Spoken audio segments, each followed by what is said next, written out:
Good evening once again. Welcome to another presentation here in the Issues Room. This is our 143rd edition. We come your way 7 p.m. Eastern Standard Time, Tuesdays and Fridays on Facebook, YouTube, Twitter, and the Issues Room page. Our time in Liberia is 11 p.m. So if you just join us, we say welcome. Please share the word, spread the link, and let's have a great time tonight. We have a full house, of course, everyone here with a background in journalism. My name is Volcano Shelton. Without further ado, like the MC says, Moses Sandy is in the house, Alphonso Yena is in the house, and will be joined shortly uh, with Massa Washington joining us, former TRC commissioner, who will be here with us in just 2 seconds. In fact, Massa is ready and ready to go. Welcome, Massa. We'll start with you. Good to see you again. Thank you. The most eruptible. Thank you. Good to see you. Good to see all you guys. Alfonso, how Yeah, are you, bro? Good to see you. good Mr. to see you, Sandy, Master. Yeah, Moses, how are you? Oh, Mose. Moseo. Yeah,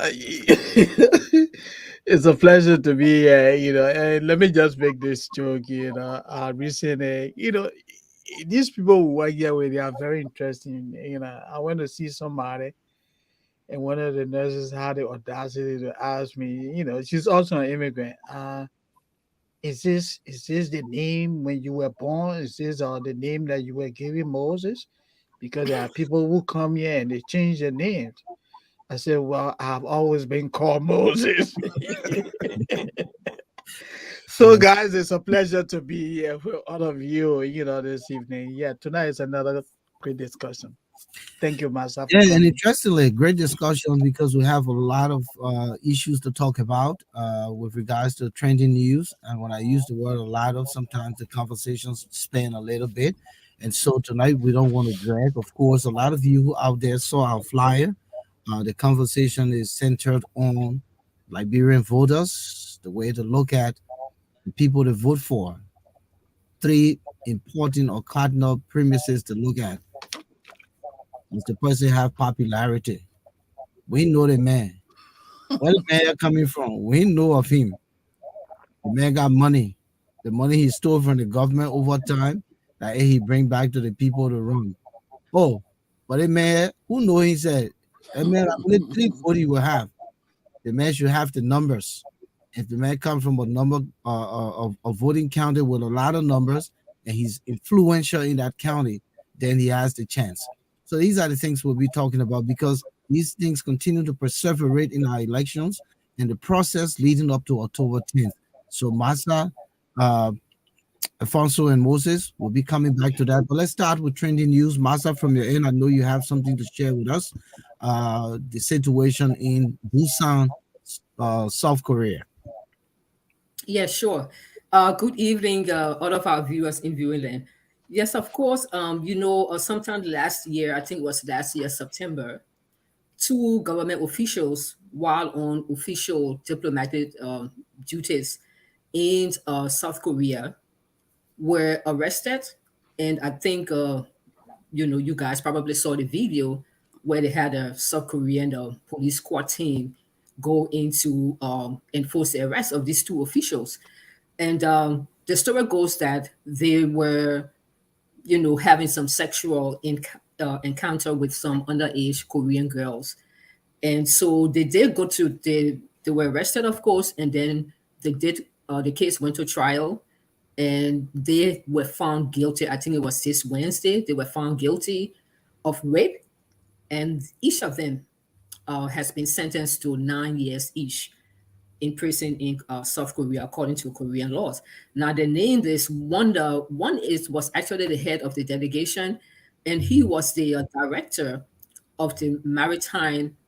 Uh, he was actually the Liberia's permanent representative to the International Maritime Organization, and his name is Moses Owen Brown. And then with him was the director of the Maritime Environmental Protection Division of the Maritime Program for Liberia, and his name is Daniel Tar. So both of them were arrested, tried, convicted, and have been sentenced to 9 years each in prison. But it's bad that it happened to them. But at least this time around, I want to give the government some kudos for not abandoning their citizens, as they were on official duties when they got in trouble, whether of their own making or not. So the government, through all this time, the government hired a law firm in Korea to represent these two officials.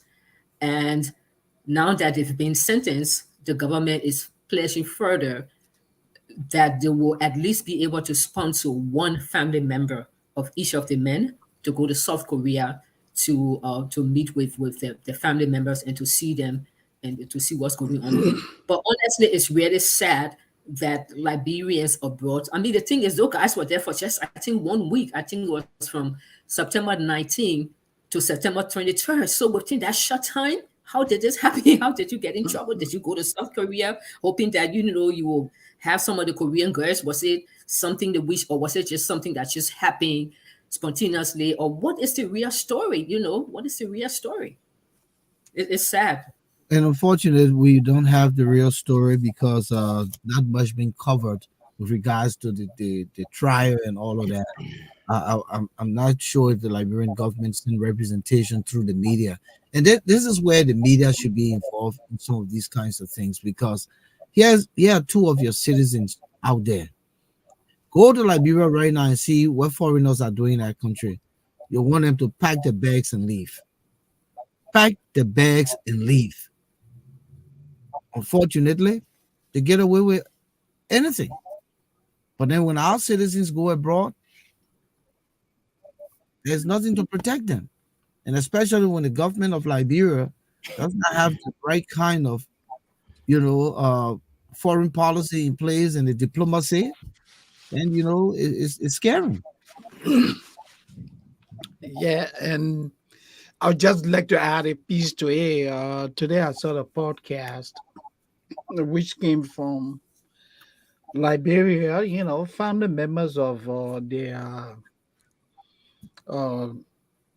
the now sentenced public officials are asking that the two gentlemen be sent to Liberia to face three term, or you know, but I think that is far fetched. I don't think the Korean will want to settle for that, given the kind of criminal justice system that we have in Liberia. I don't think the Korean will want to settle. For that. I know when you commit a crime abroad, you serve the time abroad, and then after that you get deported. Even in this great country, that's how it works. If you commit a crime, yeah, and that requires deportation, they allow you go through the legal process. After you are completed with serving your time, then you get deported. That's how it works. But I think the I, possibility for prisoner swap could be one other way if one yeah, is a Korean if we have that a Korean, arrangement. yeah, something Mhm. like that. But I don't Yeah. know. Those guys, 9 years is a lot of time. But the Liberian government is still advocating, from what I'm sensing. Hopefully, they'll maybe the sentence will be shorter than 9 years. What's this? The next Yeah. news. Yeah. A couple of things. Today, April 7th, is the deadline which President Weah gave to all public officials wanting to contest elected positions in Liberia during the 2023 general presidential election to resign. But I want to say that the president himself was not. Um, he did not act in keeping with the laws. The Code of Conduct of Liberia provides that any public official wanting to contest an elected position, you must resign 1 year prior to. And Mr. Weah, it was just last month when he gave this directive asking public officials to resign. So you're telling us that these people, all those who are resigning now, they are, as per the laws of Liberia, they don't qualify to contest because the law is you must resign 1 year prior to. So today, a good number of public officials, including the managing director of the Liberia Water and Sewer Corporation, have all resigned. Mr. Sion, I think Dwana Sion, resigned today in the wake of a protest at the corporation. Employees protested. They have not been paid for 7 months. And that is the paradox, guys, I would rather want for us to talk about here. The we administration claimed to have the biggest budget in the history of Liberia. How can you have the biggest budget? You don't pay people. Most government offices or most government employees have gone for several months without pay. Isn't that, paradoxical? And Massa, how can you say you make $100,000 a year and the kids don't have food to eat? How do you reconcile that?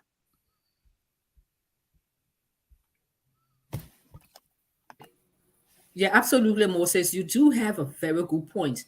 And additionally, I received credible information 2 weeks ago concerning foreign mission staff, like, in our different diplomatic functionaries in abroad. They have not taken pay since 4 months at least. I have a very credible truth information from the Liberian embassy accredited to Washington, D.C. The staff has not taken pay since December. The Can you last time they imagine? took pay was December, and it was not even the full salary. It was just a portion of the salary so that they could at least have something for their families for the Christmas. And so since December, they have not received a penny, whether their salary or whether their allowance. And I spoke to at least two of them who asked me, asked for anonymity. For him They are out. actually facing eviction. Yeah. Oh my Two God. embassy staff are facing eviction because they can't pay their rent because the government, has not paid them since December. And we in April now, so that's 4 months. And I mean, we live in the United States, guys. You know how it is. In the United States, if you don't pay your rent, where I live in a high class apartment complex. If you just late one day, they Of write you course, you, immediately. you get you get charged late fees. You go into court. My rent is $2,000 a change a month. So if you just delay by just one day, they write you and tell you they're taking you to court. They don't care whether you're coming to pay the next day. They write you and tell you they're taking you to court. So imagine in this United States, Washington D.C., the cost of living in Washington D.C. is higher than the cost of living in our parts.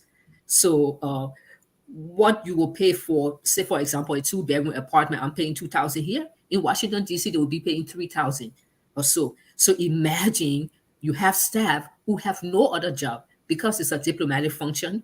They are not allowed to work any other job. Nothing. Right. No other hustle. Only that one salary, and they've not been paid since December. And some of them are facing eviction. It's really really sad. It's really sad. You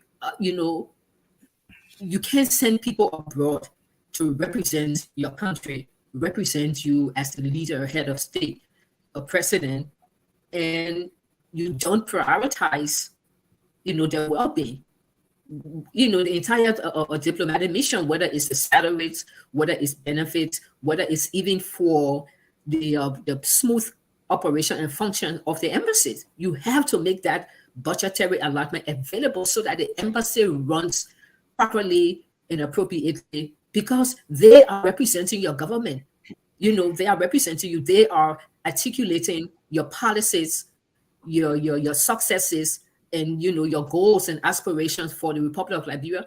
Your foreign embassies are the ones who are articulating these important issues and programs to your foreign counterparts. So you have to prioritize them. It's like you don't prioritize teachers.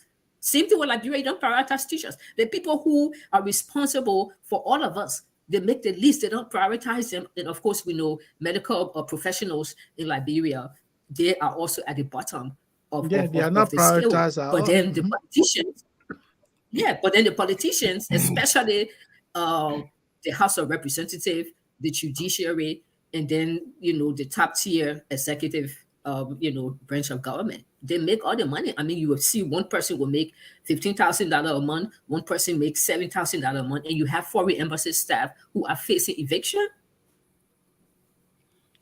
Alfonso, you want to chime me quick? Yeah, yeah, real quickly. Yeah, it's a excuse me. I mean, it's just really, really inhumane. I mean, sending people out of their country and then basically leaving them hanging without the means of even paying their rent and getting food for themselves and their families. That's horrible. We see that in Liberia as well, as you all have talked about. People are not being paid across the country. Why does a teacher who works in somewhere in Bon County or in Lofa have to come to Monrovia or have to come to to even receive their pay? By the time they pay the driver to come and go back, that money is gone. And it's as you all correctly said, it's about setting priorities. It's about prioritization and it's about corruption. Where are our priorities? Where are we putting the money? We're putting the money in government officials traveling around the world, and getting huge paradigms. We're putting the money in giving legislators $30,000 per quarter or $50,000 for agriculture break. I don't know what that really means, So yeah, it's the problem of lack of prioritization and also just pure investment.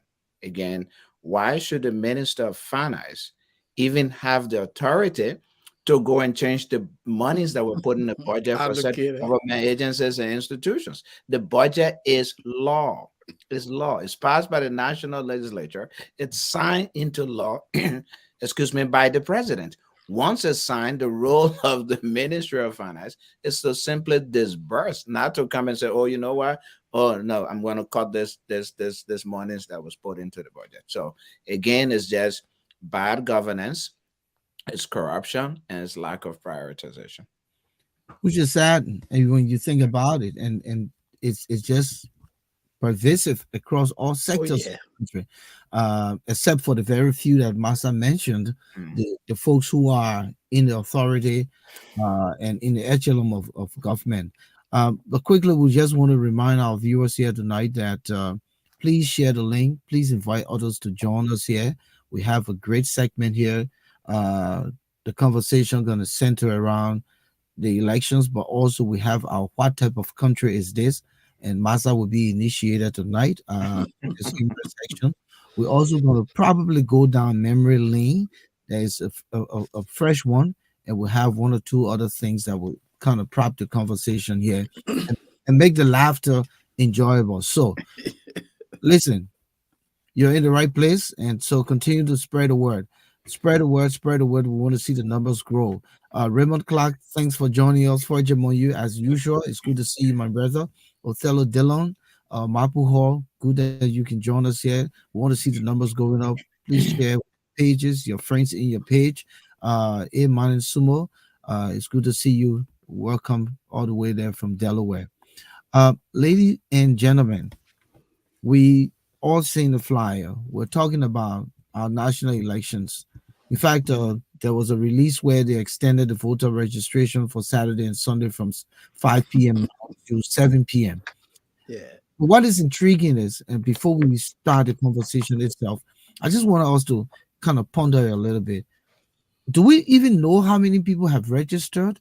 Because this is so important. You would think that on a daily basis, just like if the elections was being held to see who's winning where, we also want to know how many people are registering, so that at least that it can motivate other people to push their family members who are eligible to go and register. They're keeping this stuff in the dark from the way it looks like. Except I'm lost. So can anyone share here if these people are telling us actually the numbers so far? Well, you struck a very salient So far, point. so far we don't have any. Yeah. So, Masa, quickly, what I was saying, Volcano, you struck a very salient point. I think even before extending the deadline as a commission, maybe the spokesman or the chair of the commission says you have come to say, hey, we think that there are or there were challenges that necessitated that we extend for 2 days or whatever. And so far, we have been able to register this number of persons, and we think we need to extend in order to bring more people on board. But again, given the Liberia that we had, nobody says nothing. You have heard about all the glitches, technical glitches, the lack of transportation, how to reach areas, and you see workers not being paid, not being fed. And we're just talking about Monserrado Being County. evicted, Yeah, getting be- evicted. Yeah, they were evicted from one of the polling centers because the commission failed to, make payment for that center. So now, Volcano, you told me we're just talking about what? Magibi, Bumi, and Monserrado. So what happens when they go to Dredro? What happens when this get extended to Lufa? Are we going to extend for another 4 or 5 days? And when you do that consistently, then you're going to run into what they call constitutional crisis because the election may not be held on time. Yeah, go ahead, Masa. let's hear from Masa. Yeah, what I was trying to say is that we still don't have any figure yet as per how many persons have registered to vote at all. And but this is a responsibility more than any other group of people. It's a responsibility of the National Elections Commission's Commission NEC. NEC's supposed to have, of course, I'm sure they do, but they need to be able to more often than not, because we're in election year and elections activities are taking place. An election is just a couple of months away in October. So if not, maybe every 2 weeks, they should be updating the public, all of us, as per what the process is right now. How many persons, have registered to vote so far? How many persons or have voters cards? What, and like Moses said, what are some of the issues they're facing, whether logistical or not, or whether staffing or not? What are some of the, how, they need to be giving us some projection now as per how they see the process is supposed to be ongoing because the elections is just few months, just a stone throw away. So the National Elections Commission is responsible.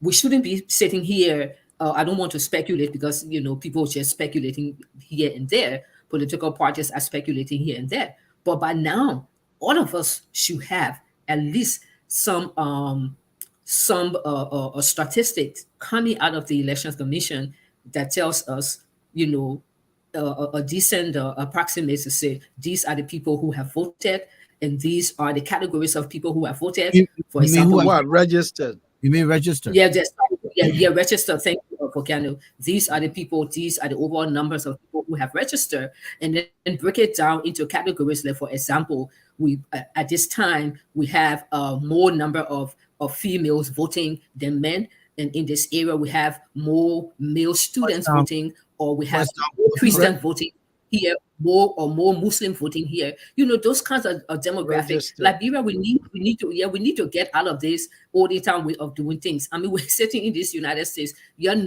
Elections year how it can be. I mean, you're getting everything. I miss Tim Russell sometimes, he was the election guy. I mean, he got a map. So, but now the Election Commission should be able to give us something that we can look at that can inspire the rest of us who are encouraging people to vote. So even though we're not on the grounds, we're not voting, but we have sent money. We are encouraging people to vote because it is the right. We're telling them whether you like any of the candidates or not, you need to vote because when you don't vote, you disenfranchise yourself, your community, and a lot of other people. So we are engaged in encouraging people. I mean, sorry, I keep saying voting. Sorry, we are encouraging people to register to vote. The Elections Commission, yeah, the Election Commission has that responsibility, or gentlemen, could we to say, ensure listen, Masa, that a periodic update on what is happening in terms of activities leading up to elections in October. could we say that it could be somehow the lack of funding? and we talked about this previously, um, and they're not talking about it. But I would think that um, the monies that were put aside and the giving it piece by piece could be the reason why these things are happening. Uh, uh, So, yeah, we don't know. We do not know, and and why, right, that is why they precisely need to give updates, right? exactly, and that is precisely the reason why Massa's point that the National Elections Commission needs to give regular updates is important. And Moses made that point as well. We don't know why they're not doing what they're doing, but they have to come in. That's why they have to come and inform the public, inform the Liberian people if they are having any challenges or if they're having any, successes. Communication, especially around elections, as critical as these elections, elections in general are very, very critical. They're very sensitive issues and processes. And the key when we talk about transparent, free, fair, transparent elections, that's exactly what it means. Openness, communication, let people know at every step of the way what's going on, what the progress is, what the challenges are, and what you are doing to overcome any obstacles. So the bigger picture here is that election commission needs to communicate and is not communicating. Is it not doing the processes because it doesn't have sufficient funding? It's a staffing issue. It's a logistical issue, such as they haven't been able to tabulate the number of registrants so far, across the different platforms. Maybe the system is not able to collect all of the registrations that are doing different part of the countries and bring them together yet. We don't know. Or maybe it's just an administrative decision that, hey, let's not announce any registrations now until at the end of this phase. Again, we don't know. And people need to trust the system. People do not trust the system so far because people don't know what's going on. They seem to be acting in secrecy. And when you act in secrecy, you leave room for people to Speculations. speculate.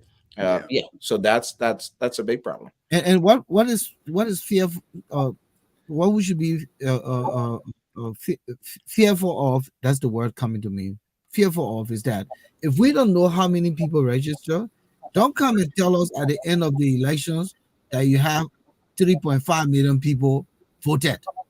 We need to know now so that we can be able to say yes, they told us 3.5 million registered and we had 3.5 million voted, For that. or we had 3 million voted because 500,000 didn't just show The- up, Mhm. yeah. because there's Mhm. no way the people who register now, the numbers should be less than the people who vote. It's Mhm. either the same or less than Or the people who less. vote. Yeah. We Yes. cannot get more Yeah, people Yes. than and those we who don't register. and we don't even know Yeah. and we don't Mhm. even know the population of the country yet. We don't Yeah. know how many people. We don't know the population of the country. We don't Yeah, know how many because the people census report qualify say to vote because the census has not been it's a approved preliminary. by the Yeah. legislature. They've only released preliminary. They have to, I don't know why they're waiting for the say in June they will release the final, and then the legislature has to approve of the census. Well, we would have been done with voter registration by then.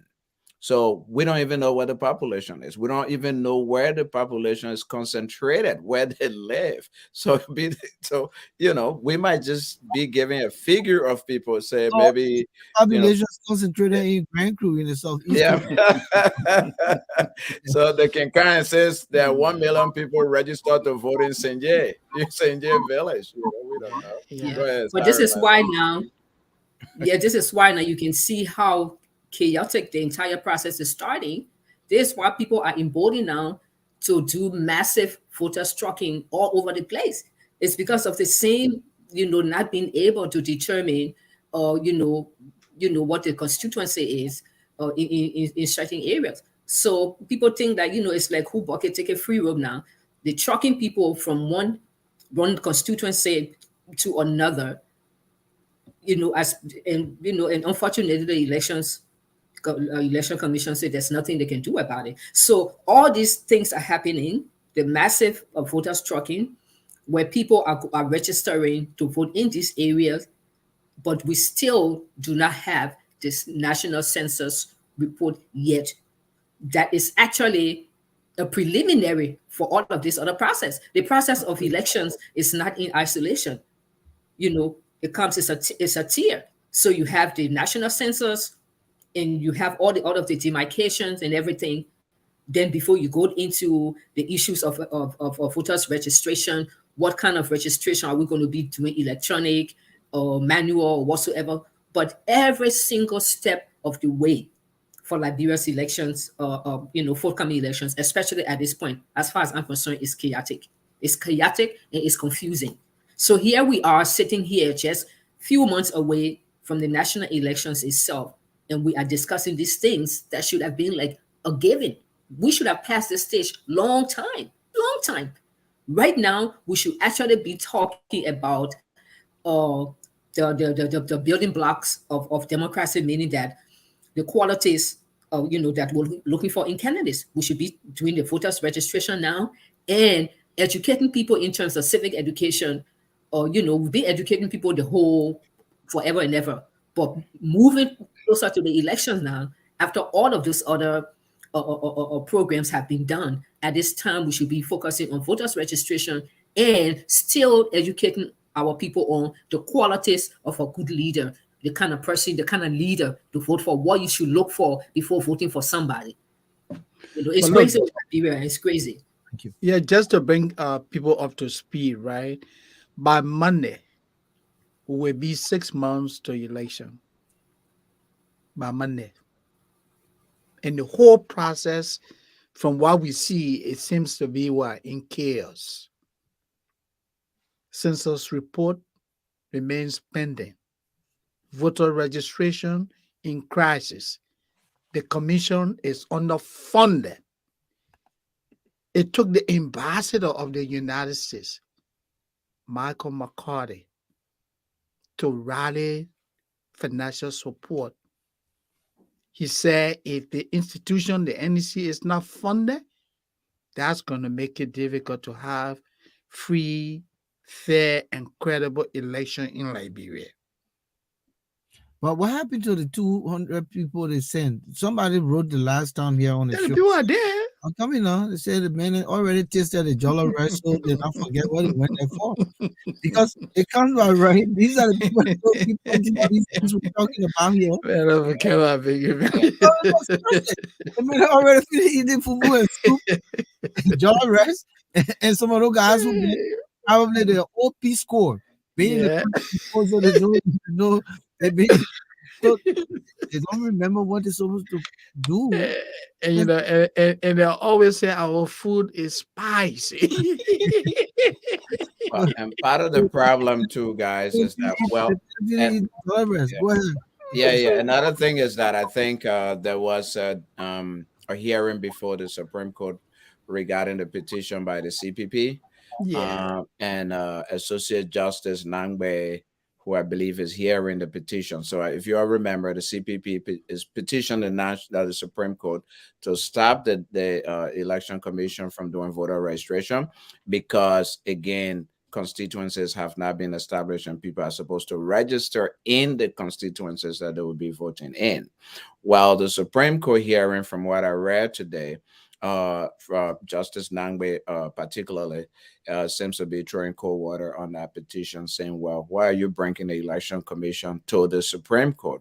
You should be bringing the national legislature, because it is the national legislature that's clothed with the responsibility of demarcating, of approving the census and demarcating constituencies. So again, another update on the election process. And unfortunately, most of these guys who are in the leadership role in the country are novices when it comes to these disciplines. They were never apprentices. Some of them were just appointed. They never work in these institutions to learn the ropes. Like back in the day, you and I know, people learned the ropes, went through the ranks and files to be able to head those functionaries and deliver on them. But it just we are don't even know what the resume say. No. And he just put them in places. And so as a result, this is what we get. And then he's not holding people accountable.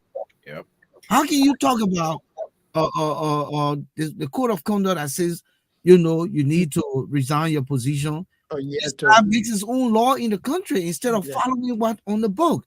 Election, I mean, rather, or census should have been held in 2018, procrastinate all the way into 2022, 2023, and then now you got all of this chaos. So, what can this government do right?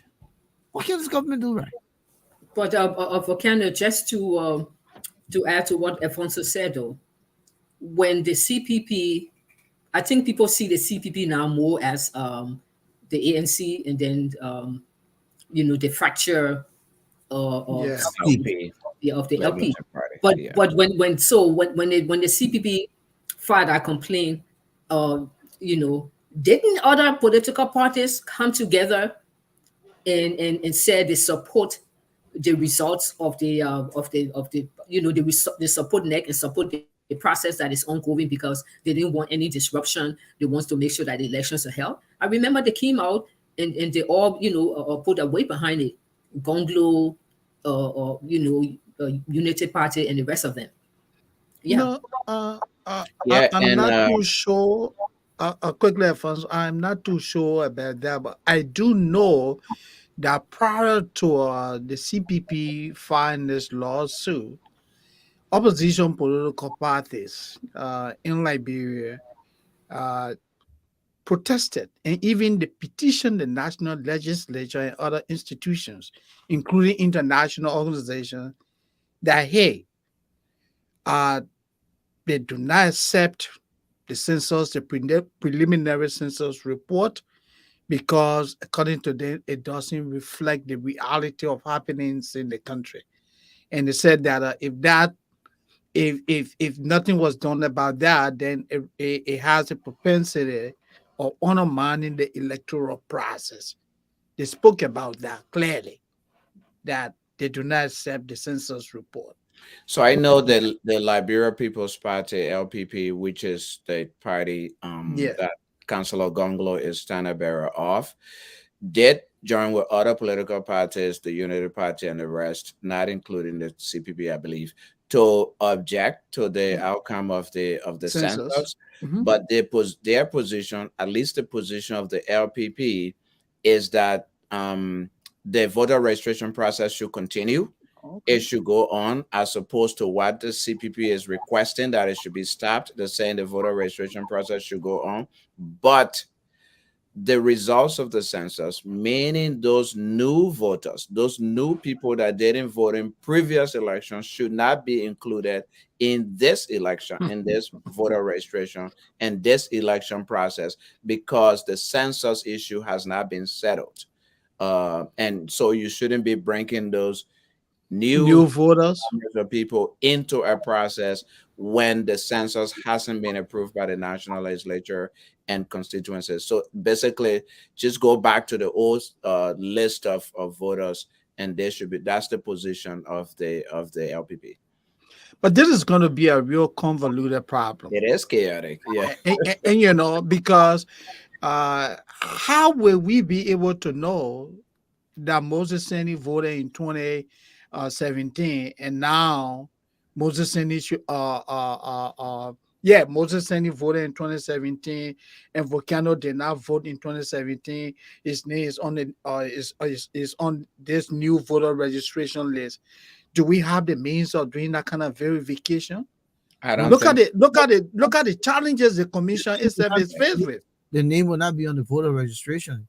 The name will be on the new census. That's what we're talking Yeah, about. but what we're saying, do we have the means of No, you don't. reconciling that You don't have within this time frame? not It's even not this time frame. possible. Not even this time frame. You don't have data. You don't have sophisticated data system. Data. Yeah. Most of the things are manual. Manual, my man. And so, but let's go into our conversation. It's 7:40. We'd like to welcome all of you. Christopher Jackson, thanks for joining us here tonight. It's good to see you, Thomas Awaji. Please continue to invite others. We want to see the numbers go up. Our flyer says that most of the time, and this it's been the modus operandi when it comes to how our people look for a leader. And since we've had the democracy, the period of democracy since 1986, up to the Taylor and the Ellen, and now where we are with Mr. Weir, we've always looked at what you got for me, what you bring for me. Well, where the man come from? We know him. Where the other man come from here? He not popular. If I said the man, the place the man coming from, there are only 3 people in his village. But the other man can bring what they call it 10,000 votes. So this is where we are, and this is the premise the Liberians use to continue to turn good people away. They don't look at the substance, the track record, the competencies of these people, what these people have done in the different sectors, but they always go for the people who steal and use that money for their own personal gain and use them to put them in power. Let's start with Massa. Massa, what is this picture?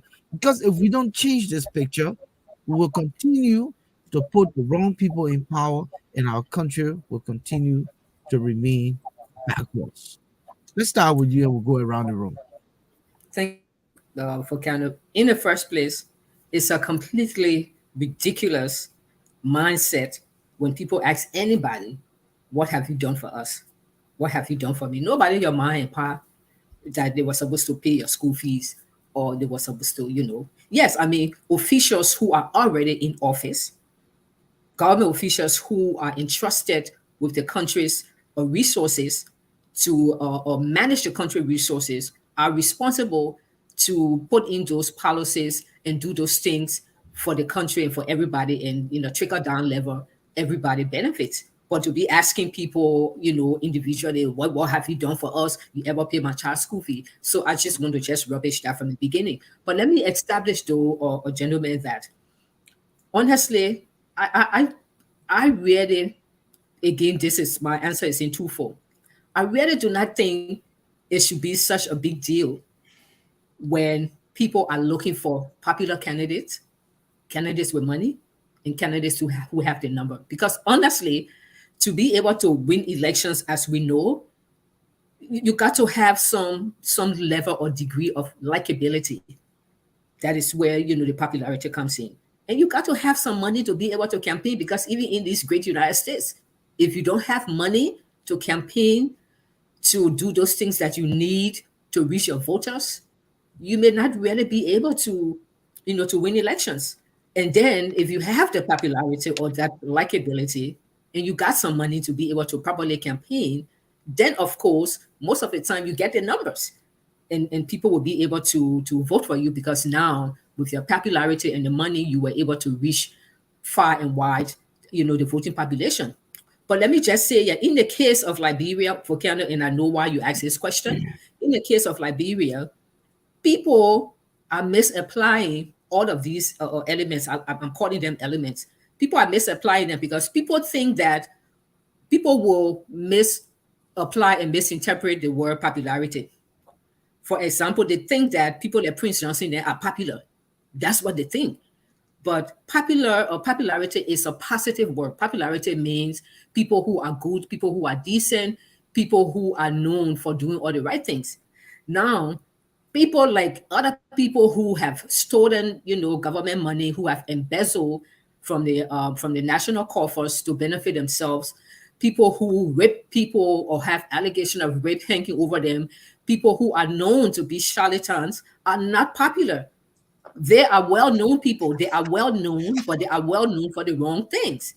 You can only use the word popularity to mean something good. So people are most of the time interpreting people who are well-known to be popular. Yes, you can be well-known, but you can be infamous and not famous. Infamous means everybody know you, but you have this notoriety, warlords, people who kill people and who carry on. Everybody knows some of them, that the perpetrators. Some of them, they are well-known names, but they are known for the wrong reasons. And because they are known for the wrong reasons, so they are infamous and they are unpopular. They are not popular. So, but unfortunately, and then also in Liberia, poor people and ordinary people are actually, let's say, this people that they see as being popular and having money. Oh, the guy got money. Oh, the guy can dress. Oh, the guy is riding a Mercedes Benz in Liberia with all the potholes in the road. The ordinary people see these people as actually living the fantasy, because the ordinary man, he's poor, he doesn't have food to eat, he's at the bottom of the economic and social ladder. So when he see these people, never mind that they have stolen public funding, they've gotten their wealth, ill-gotten wealth, but in the mind of the ordinary people, these people are living their fantasy. That's the kind of life they want. They aspire to that kind of life. And unfortunately, these people, I will tell you just something very quick. After the 1997 elections that saw Charles Taylor overwhelmingly, quote unquote, won the elections, I faced the International Federation of Electoral System along with USAID. I was one of those who was subcontracted to do 3 counties pilot project. It was Nima County, Montserrado County, and Bomi County. We wanted to understand how people voted, because people seem to have voted for Mr. Taylor en masse. And so some of the questions we were asking people as we were going, doing these town hall meetings and stuff, and some of the, it's like, what influenced your voting? Did you vote for Taylor? Yes. What influenced the voting? And women were saying, oh, I voted for the Pape because he can dress. And I will never forget one woman at the MVTC Center, the MVTC on the Bannerfield Highway. It was a vocational school before, but during the war, it became a displaced people center. So that was one of my centers where I was doing all this, focus group and stuff. And I remember, I will never forget one of the women that I asked, I said, what about Taylor? You voted for him. What made you to vote for Taylor? She said, oh, the Pape naked wash. And she did that. Then she said, the Pape naked wash. When you see the Pape naked, go wash. And when she said, you see the Pape like this, his stature, when Pape go internationally, when he go to represent Liberia anywhere, when he enter the door, everybody will look at him and will say, yeah, man, coming. Can you imagine? It was unbelievable. You would think that people would have said, no, we're not going to put him there. He's a warlord. People then kill our people, blah, blah, blah. But no, they voted according to them on the basis of those trivias, those, superficial thing. So our voters, these charlatans who are now in power, who got all the money and can be paying people to vote, these people are living their fantasy, okay? And that's why. And then also, our voters are so poor. These very people have made them so poor, and they look at it and say, well, if I don't vote for this person, I will still be poor. But if I go to this person campaign and say I will support them, at least that day, they might give me $20 to go and vote. I might get t-shirt from Unity Party campaign. I might get t-shirt from the ANC. I might get like 5 t-shirts from the 5 different campaigns. And then each of them, I might get $5 there, $20. So you know what? Let me go there now. It's better for me to get something than for me to think I'm this holier than thou or holier than the Pope. And then I don't have food to eat, because some of those people, the whole month rent is only $10, the equivalent of $10. Some of them, the whole month rent is only the equivalent of $5. So when they go to some other campaign and they gave them $20 to go and vote for me, that $20 can pay the rent maybe 2-3 times that month. And also it can have them to eat for that month. So technically that person, maybe for the next 1 month or 6 weeks, they're able to support themselves and their families. So I'm just thinking, outside the box based upon what some of the things that people say. And also, the ordinary men, they're not stupid. They know that Liberia is the land of impunity. There is no accountability. The same people who have stolen public funding, the same perpetrator who kill people, the rape people, and all the kind of stuff, there's been no accountability for whatever wrong has happened in our country, whether economic crimes or gross violations of human rights, including war crimes and crimes against humanity. They see these very people are the leaders today. They decide whether there will be money in the budget for teachers, for nurses, and whether your children will be able to go to school or not. So they have sat down and they have decided whether you and me, who live in the diaspora, who might be U.S. citizens, whether we can partake in any decent and full way in our own country's, future growth. They have decided against us. So the ordinary man sits there and he sees this and he's like, but you know what? I'm not going to follow Massa Washington or Alphonso or Volcano Shelter and stuff, because these people who they're telling us not to follow are the people who are running the country. They are the people who are determining whether we'll be able to get jobs or not. They are the people who are determining whether our children will have access to education or not. You know what? We love Massa them. They are decent people, they mean well. But guess what? What they are saying right now is not paying our bills. Our children can go to school. And I would think that for the ordinary person, for a man to take his wheelbarrow every morning, go out there in the hot African or sun, and just pushing, little tray here and there, and come home and nothing is there. And he watch his children go to bed hungry. And the children wake up the next morning, Papa, I won't go to school today, I'm hungry. That kind of person, you think they're going to listen to you and me, who are telling them, continue to make the sacrifice. Hold on for 2 more years. Hold on for 5 more years. Hold on until these people get out of the Senate for the next 7 or 8 years. So these are all the kind of complexities of the Liberian situation, Volcano, that I think are making people to make some of the kind of decisions that they're making. Let's go, Moses. Well, look, this is how I would like to start this discussion. First, let's look at what people should be looking for. Then we can dive into the other issues. Uh, who is selectable? And when you're looking for a candidate, what do you look for? There are a couple of things that you really want to be looking for.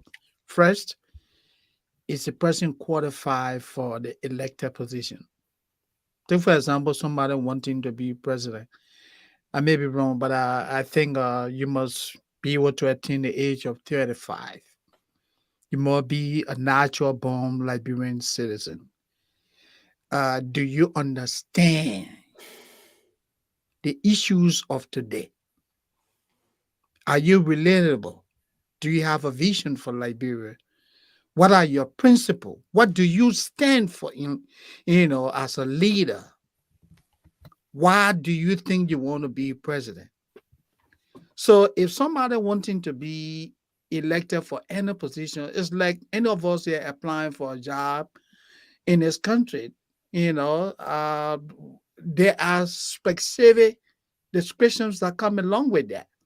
So if your resume doesn't fall within that category, you don't get a phone call to say, hey, we want you to come in.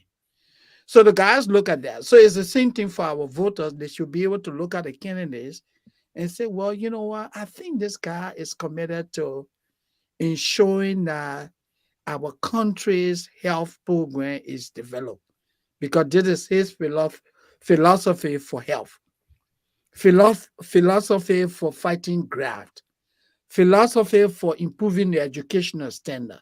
Those are things that we look for. But unfortunately, the master said into this Liberia, especially in recent years, that has never been the standard. Our people are more fixated on personal benefits. They tell you, what have you done for us? Let me use this guy,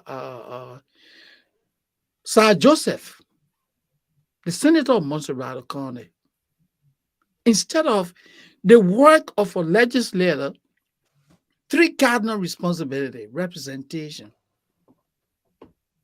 lawmaking, and oversight. Into this Liberia, Sir Joseph is more of a businessman than a lawmaker. He's running all over the place, building roads. In fact, you can equate him to the Minister of Public Works. That's not his job. He runs schools. That's not your job. Let me tell you, the most recent one, the Liberian government established the Monrovia Transit Authority, MTA, to provide low-cost transportation for the poor. Sir Joseph introduced a transportation system that undermines the very MTA. They said they're trying to make transportation fair, affordable for the people. But how can you be a part of the legislature and you introduce a transportation system that undermines the efficacy of the MTA? Doesn't that equate to a conflict of interest? So I'm saying all of this to tell you that people are being elected to positions that they don't even know why they are in those positions. So for our voters, when you're looking for candidate, These are things that you need to take a closer look at. Where does this person stand? What is he doing?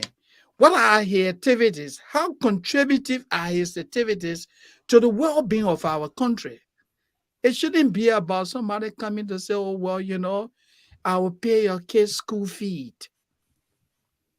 I will pay your rent. And that has become the culture. There should not be about popularity contest. It is because of popularity contest that today we have a leadership deficit in Liberia at the highest level. You have a president who is completely in a different world. He doesn't understand his function. He lacks the ability to tell the stories of Liberians. He does not hold people accountable. But hey, majority of our people say that's the man they wanted. Because what? He's a former footballer. He's popular. Does he have the capability to govern? Of course not. Does he have the capability of holding people accountable? Of course not. Is he delivering? Of course not. Is he able to even articulate his views for a better Liberia?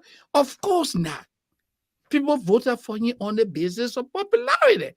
So don't say, oh, well, Volcano was at ERBC before and now he wants to be represented. Oh, my man, I think he just came from the United States. He's the best person. You need to ask yourself, this man being abroad for all these years, does he know what is happening in Painesville? How relatable is he to the people? I mean, don't Does stop campaign here. I didn't do. no, I'm just being hypothetical. Yeah. No. Say hypothetically. A man want Ryan Pinsville. Don't spoil him. Don't spoil him. I'm just being hypothetical. Yeah. No. I've been going there. Okay, my man, what a coincidence. But what I'm trying to say here is that we should look at what the person brings to, the job. Let's hear from Alfonso. Yeah, I think Massa and Moses and you all made really key points. Um, I would like to do a little bit of historical perspective, but let me very quickly speak to something that Massa mentioned, which is the way people view candidates. So the story is told that in the very 1997 elections, Omen Tibote was running for president. Taylor was running for president. Omen Tibote had, I think, a 404 or 504 P. George. He's running for president. He was going to, Banjo where he lived, and his car breaks down on the road. So he's standing by the wayside, and the voters, the young people, and everybody look at that puppy there. He say he won't be president. He even get cars. Look, and then the Taylor convoy come and say, see the puppet naked convoy. You see the puppet naked convoy. Counting 20, 30 cars in the convoy. And the people believe that was a qualifying criteria for Taylor being president. So I think it's rooted in our culture of patronage, a culture of patronage and a culture of dependence. Yeah. And I don't know where he started from, but I do know where some roots come from, which is from the Totma era. So Totman used to go around and give people money, throw money in the air, and people pick it up. He was the father. He was the one feeding people. He was even involved in people's domestic affairs.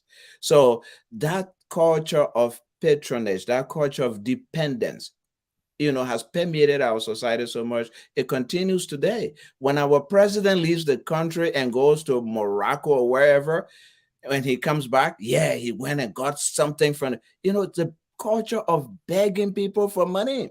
He brought 50,000, he brought 20, they gave him 10 million. France gave $10 million. When we should be discussing how are we using our resources in the country to generate money for our revenue to support ourselves. What we're doing here is our leaders are running around the world, begging people for 5 million here, 10 million here, and 20 million here, and we are excited that they are accomplishing things. Mr. President, you travel. Why did you bring him for the people or brought him? Why is that even the issue? So again, it's a culture of patronage dependence. It's also a problem of weak civil society structure. We have a weak civil society structure. The focus is not on issues. We don't discuss issues. So people don't vote on issues. So they vote on those other things. They vote on tribalism. They vote on popularity. And again, going back to cultural patronage, they vote on people who gave them money, to feed their children, give them back a rice, and those kinds of things. Now, the issue of having money to campaign is very critical. You can have all of the great ideas in this world. You can be next to Jesus in terms of honesty and credibility and morality. But people need to know of those qualities.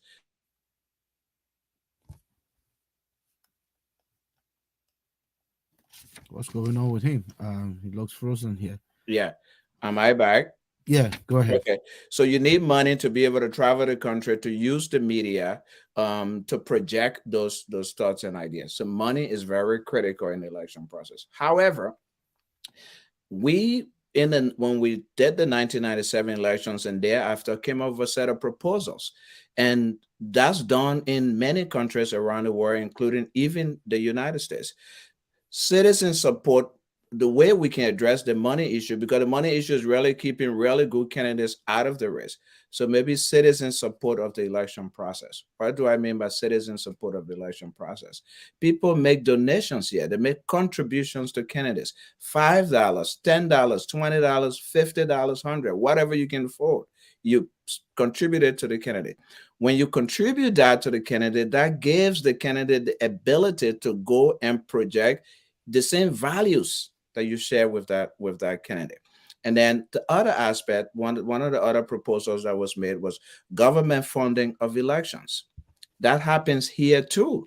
So when a candidate reaches a certain threshold, federal resources can kick in to help that person, so that the person is not just putting his hands in his own pocket to fund an election. Guess what? When a candidate does that, he takes his personal money, or he goes and meets with business people and they say, we will fund your election. When he wins, you know what he's going to do? He's going to pay himself back for that money used plus more, or he's going to enter contracts with those corrupt business people who funded his election and give them contracts. And then we still come back and complain that they're corrupt. We just really fed into that corrupt practice. We just told him it was okay to do so.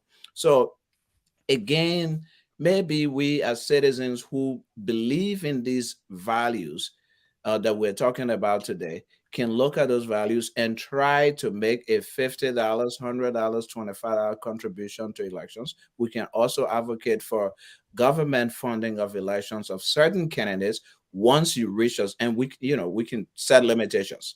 If you have, the candidate or the political party must have registered maybe, let's say, 200,000 people, 500,000 people to qualify for funding. That will eliminate, because what's happening now is, you talk about Sir Joseph and the other people. What they do when they're in government, they take public resources. When they make the budget, they put money in the budget for themselves to say development projects in their communities. What they're essentially doing is that they are campaigning. They're using public money to campaign to remain in power. That's exactly what they're doing. Of course, when 10 million, was it 10 million or so that was set aside for the President Weah's nationwide tour, just a few months of the elections. What do you think he's doing? He's using Liberian people resources to campaign.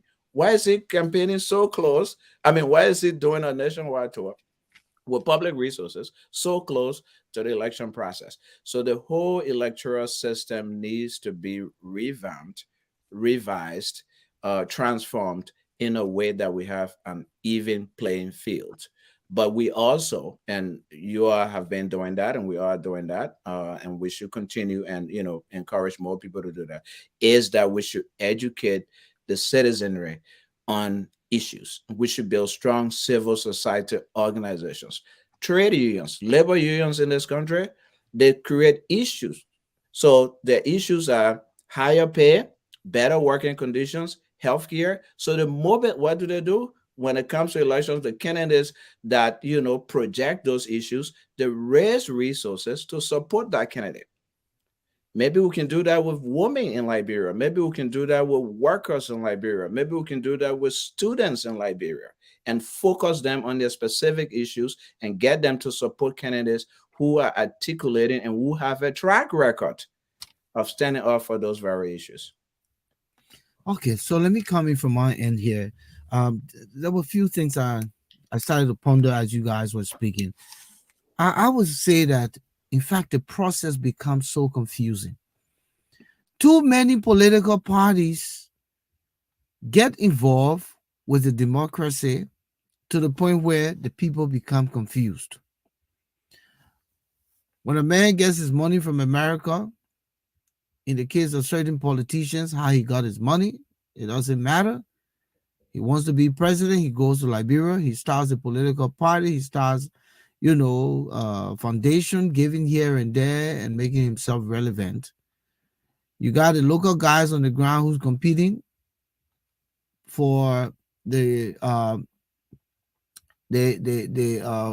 I would say, the love of the people. He's also got to keep putting his hand in the government coffers to make himself relevant. Then you got the old politicians who have worked overtime. The little small thing they put aside, that one now they come in hauling out, and then few of the boys they coming together. And so all of these kind of different subgroups, it makes it so compelling for the people to look at popularity, to look at who has the money, like you said, and to also look at who can bring more votes. The other thing I also want to say is that we don't look at how these people got the money, because it's this the process to determine how this person will use your money when they become president. In the case of George Weah, what did George Weah do with his $80 million, as was believed that he made? Where can we point to? Because $80 million in the day of George Weah to now is a substantial amount of money that could do a lot. Where is that $80 million? So how did Weah use his money? We know that he got his money through playing sports. He didn't go steal it. So yeah, that the perfect check mark for him. He had a popularity as well. That's the perfect check mark for him. Did he have the number? Yes, because he was popular. He was a sports superstar. But I think the Liberian people should have said to themselves, but the man spoiled his money. So when he count out our money, he would take. And indeed, what happens? He's taking the money. Yeah. He's using the money for his own personal greed. Then there is no weeding out in the process. Everybody wants to be president. There is no process to weed them out. In this country, to weed out people by the track records. Who remember the guy called Herman King? The media just went and took more thing on him.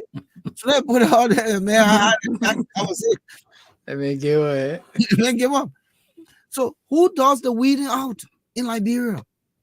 Civil society, the media, religious institutions, the very students. But look at the students today. They asked the man how many planets. He said 13 planets. They said, which planet you living on? He said, oh, what it means that I live on good planet. He can't say Earth. He doesn't know it. But students play a major part in weeding out. So, like for instance, what you saw happen at the University of Liberia, why it may come across as negative, booing some of these people who stole from them, that's the way to weed them out. But there's no weeding out. So a lot of things not happening. Then you want to also talk about what the media's role. All of us here, this education we're putting forth. How many other institutions doing it? No, because they're bored. Because they're in the hands of politicians. Politicians opening radio stations to propagate their personal agenda. And it's not in the interest of the people. So the media is not credible in itself to weed out many of these would-be so-called presidential aspirants. And if we can do a lot of weeding out, we'll minimize the confusion of the Liberian people. Why is Prince Johnson running to be president? Yes, oh yeah, it's inalienable right. But he lost that right by his track record. Why should we be given second term? Oh, yes, this is right. But he lost that right by his track record. So these are the things that's supposed to be taking place. But then you also have the international community, from my perspective, that does double standards. There's one democracy they're fighting for. They will decide sometime who they want and not allow the will of the people. And you see it in many of the elections across the world. So this is an uphill battle. But what I said the last time, and Moses, if you agreed, that this is the time for the Liberian people, the voting population, to shine. This is your evaluation time. This is where you now call we are in the room and say, hey, my man, we gave you 6 years, but you didn't do it. So you got to go. And Mr. Barker, we're looking at you, but you're 78 years old. How long you will stay there? Bring your health record. Let's see it. Oh, Tiawan Gonglo, yeah, they said no corruption on you. But this is what we're looking at, because that's what they need to do. The voters have the power now. And if they don't use this power to the best of their ability and their rights, then we're going back to square one. Those are my points. I think those are very key points, Volcano. And I think, all of the comments that were made here are very salient. And I think we just need to continue to hammer them home. Yes, it's difficult. As Massa correctly said, we're not on the ground. It's also difficult for the voters because they've been made so destitute that they're now dependent on the same very corrupt politicians for their survival. So Sir Joseph goes in the community and he gives the market woman few dollars to say, run a market. Now, that old lady has a choice to make. Should I, if I elect Moses Sandy tomorrow, will he come and give me $10 or $50 for me to run my market and feed my children? Like Or Sajid did. Sir Joseph gave me $10, $100. So maybe I should continue to support Sir Joseph. However, they're also perpetuating their own suffering by doing that.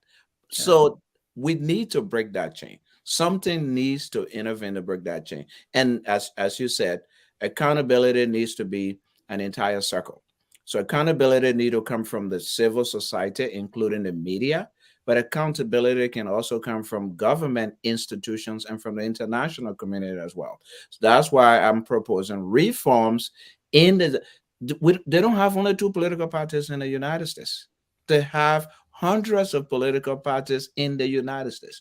But because of the restrictions that are put into place, those political parties cannot get up to the point where they can really field candidates. Occasionally they do, like the Green Party or whatever, if they are able to meet requirements in certain states. Every state has certain requirements that you must meet before you get on the ballot.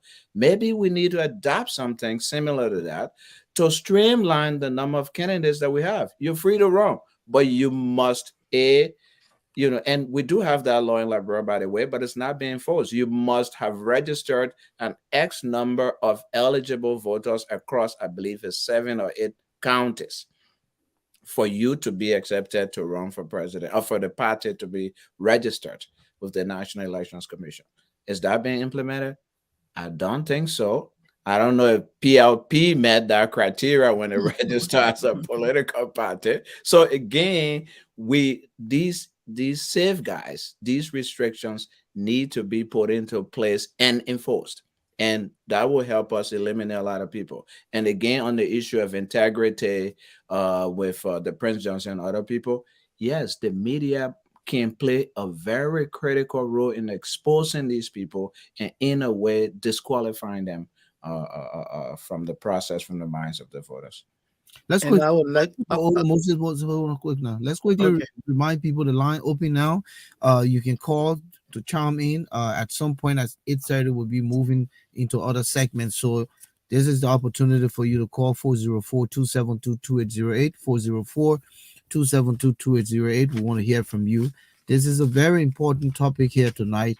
Why will people continue to make this mistake? Looking at the issue of popularity, the issue of what the person has done for me, or he got too much money, and the issue of he's coming from a voting background with plenty of numbers. He could bring Nima County. He could the story now with Jeremiah Kuhn and Waka, and then the story with Costa. Oh, he got the young people, you know. So let's talk about this. The number 404272208. Please call. Go ahead, Moses. Yes, basically what I was saying, all of the ideas that we put forth, they are very, very good, good ideas. They are very interesting. These are things that we can do. But look, what is happening to our country is that we have two significant challenges. One, illiteracy. A greater portion of our people lack that ability to do rational thinking, to even comprehend what is happening around them. And these are the people that are easily bought, easily exploited, because they are looking at the immediacy, what is now. These are people that don't think about what are the implications if I make this decision today. I know in 6 months' time, it is impossible to really have the kind of society that we're looking for. But if we are to do better in the future in terms of electing, public officials, our country really, really need to focus on education, enlightenment. We need that. Then the second most challenging problem we have is extreme poverty. Our people are taken advantage of. In the brain, there's what they call survival mode. There's a switch that alternates between stability and survival mode. When you are in survival mode, your switch is continuously on. You're always looking over your shoulder. You just want to do things. You are mainly concerned about survival. But when you are in a stable mood, when you have that capability of rationalizing or deciding whether I can do this or not, because you have been empowered, you make rational decisions. And most of our young people, a greater percentage of our people are in survival mode. They are the ones that the politicians go to and say, look, get on the bus. We are going to bombing. We're taking you guys to register for us, and everybody will be giving $20. Like Massa was saying earlier. Do you know what $20 is in today's Liberia? That man is going to bring his entire family to get on that bus. Poverty. When people are poor, no matter how much education you provide, the first law of nature is what? Self-preservation.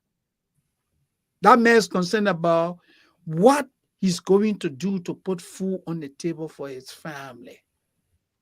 A good number of our people cannot afford $20 in a month. Why you think, Joe, we are then throwing money all over the place? Why? Mr. We are king and stay in the United States. Let me use him as an example. He came in the United States and stayed here for almost 50 days. When he went back to Liberia, what did the CDC do? They mobilized people in the numbers. I am told people were being paid $20. They gave them free food. They gave them t-shirts. They transported them. And the people show up in the numbers. Dependency syndrome. Like you said. You're always looking up to these people. They are exploiting you. They're taking your resources. But because you don't have the means of caring for yourself, you look up to them as your fathers, your mothers. Our people are poor, Volcano. This is why we continue to have what? Bad leaders. As grossly as Mr. Weir is in terms of leadership, brazen, There is nothing secret. Everybody know that Mr. Weah is grossly incompetent. But yet he's celebrated abroad by seditians, especially the young people who are being controlled like remote. They gave them chicken change. That's what happened. Yeah, I would like to stop there. And quickly, can I say something quickly before we take our calls? Yeah, go Sure. ahead. No, Yeah. that's okay. If caller calls, fine. Go ahead. Go Okay. ahead, Masa. Right. So just to add to what Moses and Volcano, you and also Alfonso have just stated so eloquently, our society, sets unfair and unrealistic standards that people think they are judged by and they think they need to measure up to. Like, for example, our definition of success is measured by, how much money people have. Like all these guys we're talking about, the Sad Joseph, the Prince Johnson, all these different people. People actually think these guys are successful. Yeah. For me, I don't think they are successful because I have different standards. But then I'm just one person out of 5 million, with the population. So I'm just a drop in the bucket. So people like Prince Johnson, the rest of them who've looted, the resources during the war, they deceived people, they've consolidated themselves, the ill-gotten wealth and stuff like this. Sir Joseph, he was supposed to be this hero businessman, only to realize that this guy uses the country's name and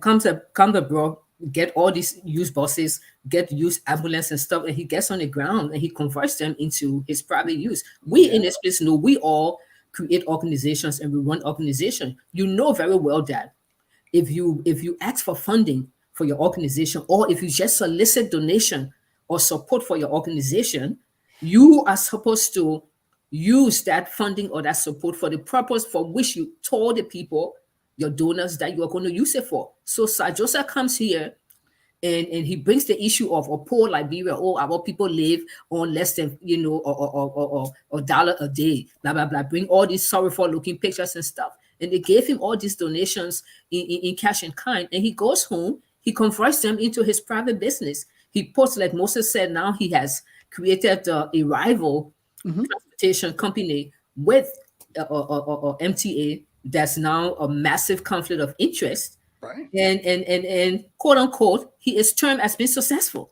So people do not necessarily look at people like you and me, the four of us sitting on this platform, as being successful. Well, maybe our people who know us, or but the ordinary people, they don't see. I don't think they rather see us as being successful to the likes of these people we're talking about. Right. Okay, so our definition of success as a people and as a country sucks big time. And this is what the ordinary man aspire to, like I said, to live in this fantasy with all these people. Like I was driving one time on Duper Road, and then the driver started to laugh. I said, "Why are you laughing?" He said, "We're approaching a house. One of these guys in the legislature who have stolen so much money built this house on Duper Road all the way back there. And the guy had the nerves, he has the nerves to put on his fence on his gate. He goes to a welder and they weld on his gate, Senator. Are you ready to see what Can you imagine? I'm not going to call his name. Do you have to? On his, he welded the gate, the iron gate in black ink, and he got on it, Senator. And the driver was laughing. He said, "Why?" He said, "Oh, my, you get this." And I look around and I'm like, wow. But these are the people who are considered successful, not you and me. Let me add this quick. Prince Johnson residents out there after the Methodist Church, the little bypass, you can go to Police Academy road. He has it carved on his fence. Senator? Yeah. Do you have to do that? Yeah. No, you don't have to do that. You choose to do that. Yeah, he has it then. Yeah. Yes, Senator. So when he's voted out, then you have to change the gate. Once a senator, always a senator, I guess. Okay. But still call them honorable. Still call them honorable. Yes, so yeah, but go ahead, Master. Yeah, no, Yeah, but yes, yeah. So let me just wrap up so that the callers can. So as I was saying, so our definition, whether unconsciously or not, we have created a society where people now think, to be successful, you have to be like one of these guys. It doesn't matter where you took your wealth from, like Volcano said earlier. It doesn't matter whether you stole them, you murder people, you know. It doesn't matter because we know during the war what the guys were doing. People who have fled for their safety, they looted the archive center and other places. They were stealing people property deeds and doing it all over in their names. A lot of people lost their properties that way. Okay. I mean, places like Mama Point did not have any except you bought a house there. But all of a sudden, after the war, people, some people, when you look at it, you laugh, they own property now in Mama Point. I asked somebody one time, how did you get a house in Mama Point? Because they just have access to people's Yeah. deeds and stuff like that, and it's just completely crazy. But these are the but people who how are about very Jefferson successful. Koji who bought a house in Syncor in the 21st century? Yeah. Who bought land in Syncor in the 21st century? Jefferson Koji, the other day, 5 years ago, who could not afford to pay his rent. Mhm. He now owns three, four, $500,000 home out there in Syncor and bought land in Syncor. You know what it means to buy land in Syncor? How much per lot? It's easy, probably 25 grand per lot. But he owns it. How did he get the money? So that's what I was saying. Where did they get the money from? That's the question that Liberian people should be asking themselves. Yeah. And they don't ask that question. Like you said, the puppet looking good. He dressed. Look at the man naked watch. Look at the man naked shoes. The man wearing red bottom. That the reason why you vote for somebody because they're wearing red bottom. How you know the man got the red bottom? The man took the red bottom right from your own coffers. Illiteracy. And even if the man came from abroad and he brought his money, you need to ask in abroad how the man got his money as well. Yeah. Because what he did abroad to bring this money, he would do the same thing to take your money to bring it back to abroad. Bro, yeah. So that's just this. That's just what it is. But I guess we're not having any caller tonight. I was trying to get to this stuff, and I don't know what's happening here. But okay, now it's back. Um, as I was saying, we've had a conversation, so we want to go into our other segment where a lot of people now it looks like the folks now don't want to come to the real talk. They want to come They wait for the to the what type of country is this, and we initiate Masa tonight. yeah. Um, so, but before that, we have a memory link here that Manesumo sent to me, and it's about something written by a lady by the name of Emilia Toba Ade, and I'll run through it quick so we can just again reminisce on some of the good old days of Liberia. Why it is true that we're having these conversations, yet there was once a beautiful and great Liberia. So she said, I love to go down memory lane. Hey man, I miss my Liberia from way, way back. Particularly with my mama been involved. Christmas was definitely our biggest holiday. It was the day that we ate both chicken and fish. And Christmas time, keep Yeah. It you was save all the money, my man. they can leave the Christmas up. No. They're keeping up for Christmas. Mama was a single parent, so she could only afford fish on the daily basis. I was mama's only girl child, so for Christmas she bought me the best and gave the rest to my brothers. They were so kind and never hated me for that. Love my brothers to life. The piazza, you know what the piazza is? Yeah. We sometimes call living room. Yeah, our favorite hangout spot. Mama and I would sit there on most evenings and sing many hymns. We both sang alto at first and second levels. However, a car would drive from Dupo Road to town without any hurdles, no banging and man cussing, no keke or pepe. to randomly run into your vehicle, please try it today at ELW Junction and other places. You will know who born dog. How I miss those days when most young girls would bask in their innocence and youth, playing games like Nanfo, hopscotch. They say hopscotch in Liberia, but it's hopscotch, without any dirty old man trying to look under their skirts and lure them into the house. Try it today, and you will see even adolescent girls wearing makeup, wigs, heels, everything to go see their old aged boyfriends or find one. What happened to our parental morals, values, and old men? Yep, I said it. Let's not even blame this behavior on anything. Strong morals and values cannot be tainted by economic setback or poor governance or by so-called government. You hear that? I repeat that. I repeat that. Let's not even blame this behavior, the current behavior of our young people, on anything, because strong values and morals cannot be tainted by economic setback or poor governance by a so-called government. We should blame ourselves for losing ourselves, moral and values. There was also that time when your small boyfriend or girlfriend came to visit and stayed at 7 p.m. You would carry each other halfway and return home without being robbed or attacked. If your boyfriend brought a gift for you, he probably earned the money from his vacation job. Parents are in a decent way. Today, stealing is considered a norm. Even some of the bank employees are on the loose. Let's go on the farm, man. We will continue this later. Thanks for opening this conversation. Masa, Beautiful piece, man. Yeah, absolutely. That's a beautiful piece that she wrote, and I definitely do. Um, I try to see myself in it because you know, all the things that she wrote about actually did exist. We did, partake in those things. We play hopscotch, we play Namfo, we play Ada.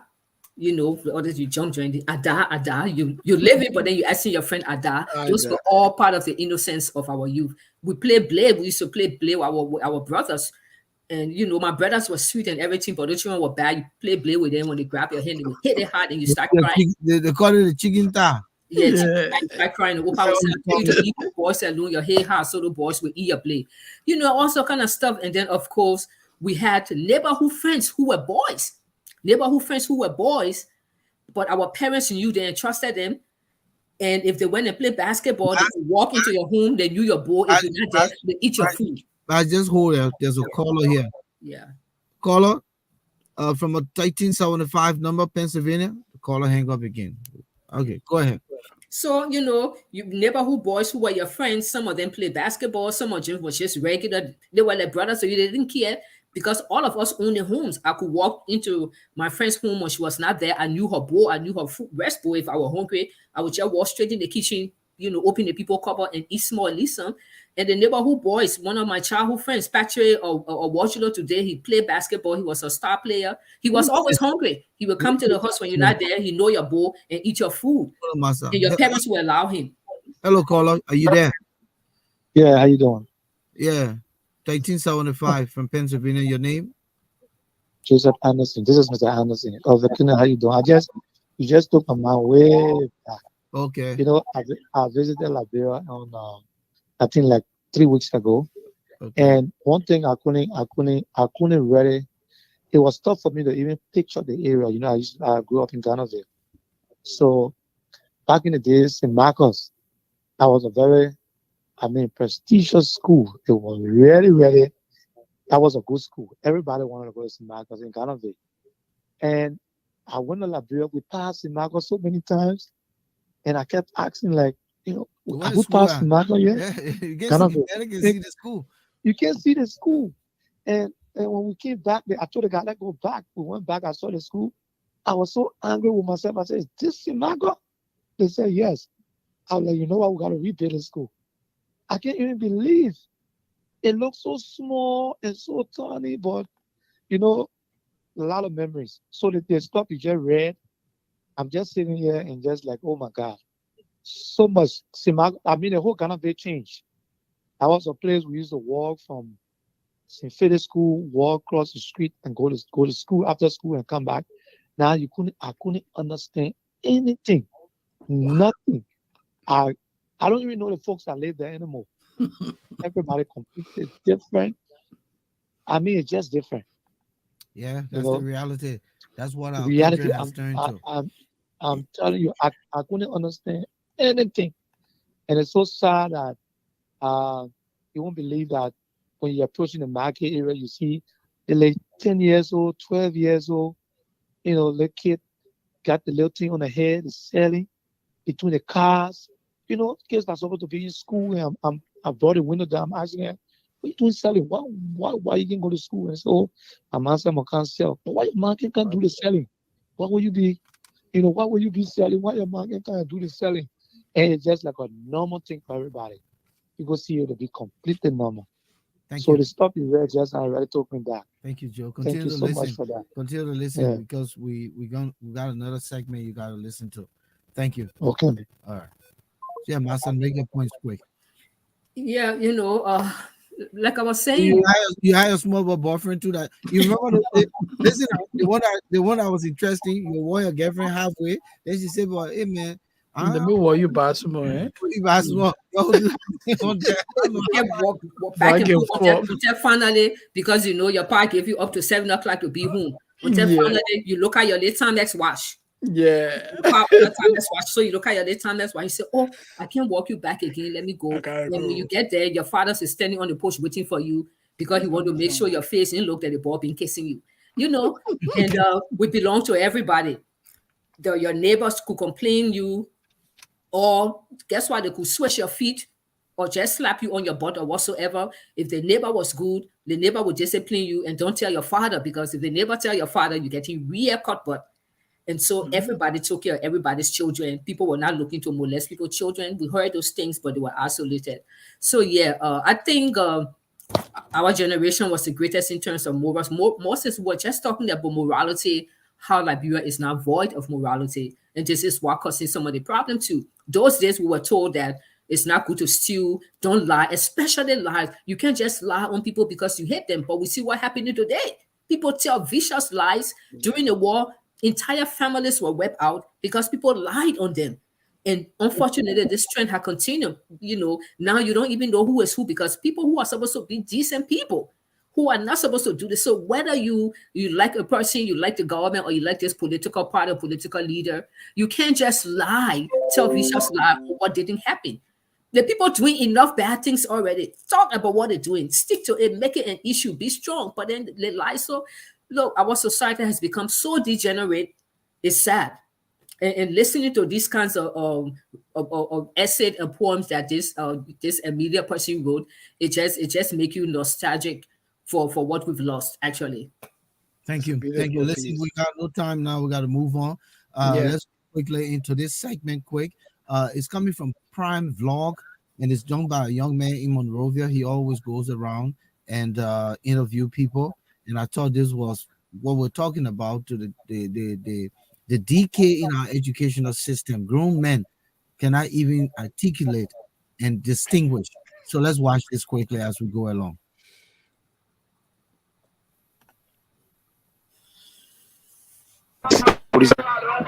The police and the policeman. Yeah.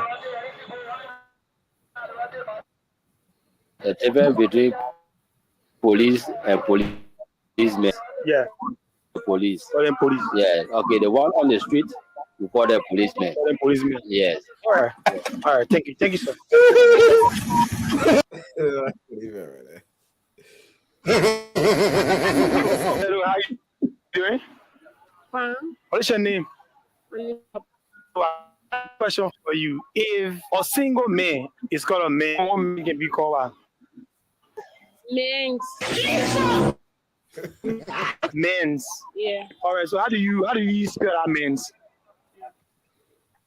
I don't know. Don't know. Just think, yeah.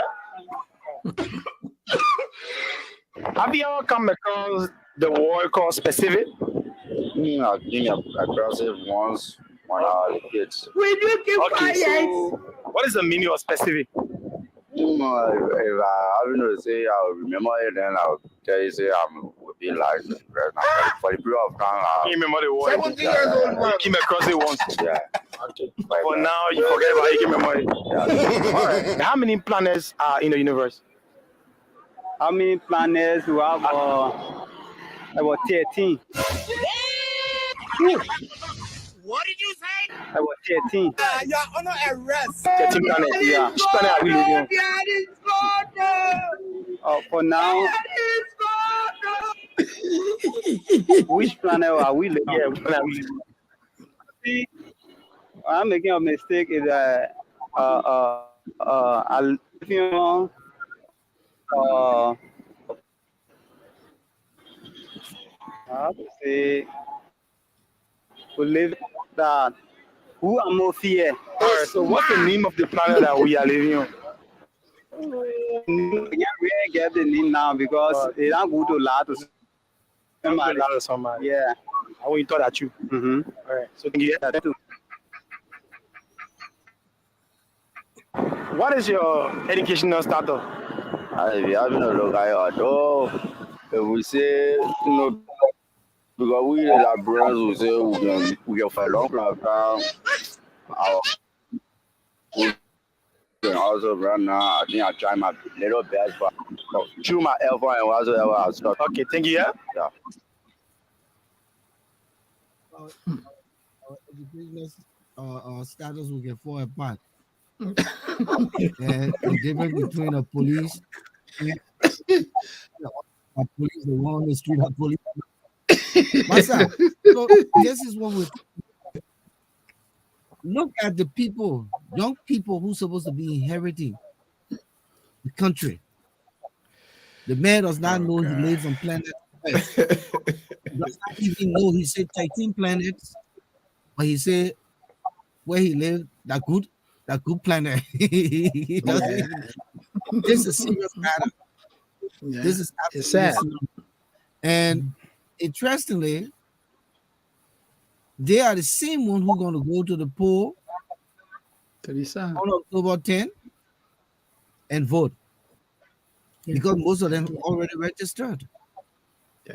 How is our country going to go anywhere? And that is why we have a segment that is called "What Type of Country Is This?" I was trying to get the stuff out, and it keeps kind of giving us problem here. Okay. But what type of country is this?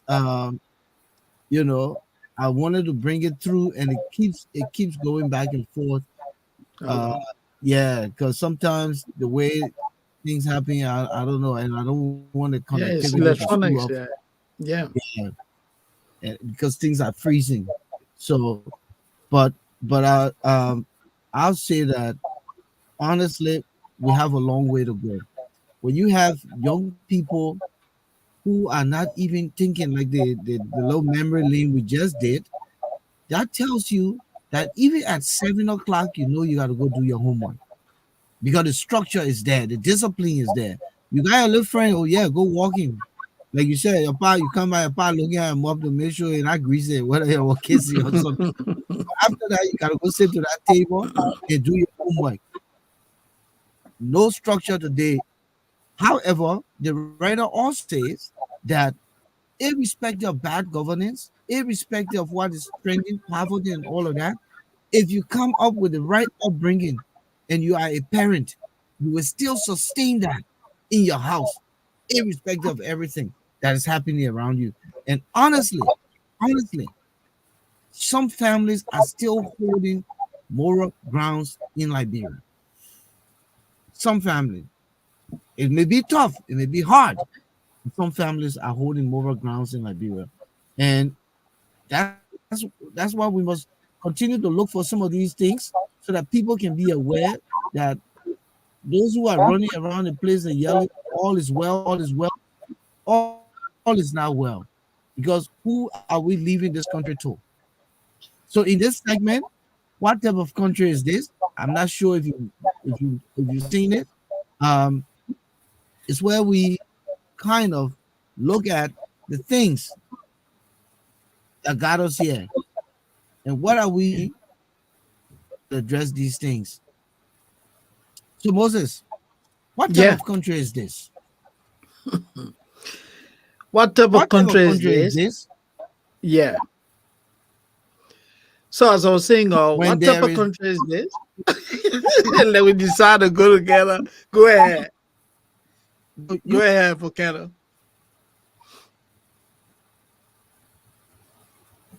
all right? What type of country is this, Masa? What type of country is this, guys? When there's no rice in the country, the people run to the free port as if to say rice is at the free port. They run to the free port because that's the only way rice comes in the country. For no rice coming from the Atlantic Ocean, because if rice not in the country, then it's not at the free port. But they run to the free port instead of running to the swamps, instead of growing rice. What type of country is this? What type of country is this? That when the government boasts of having the largest budget in the history of the country, but yet it cannot afford to pay its foreign service staff. What type of country is this?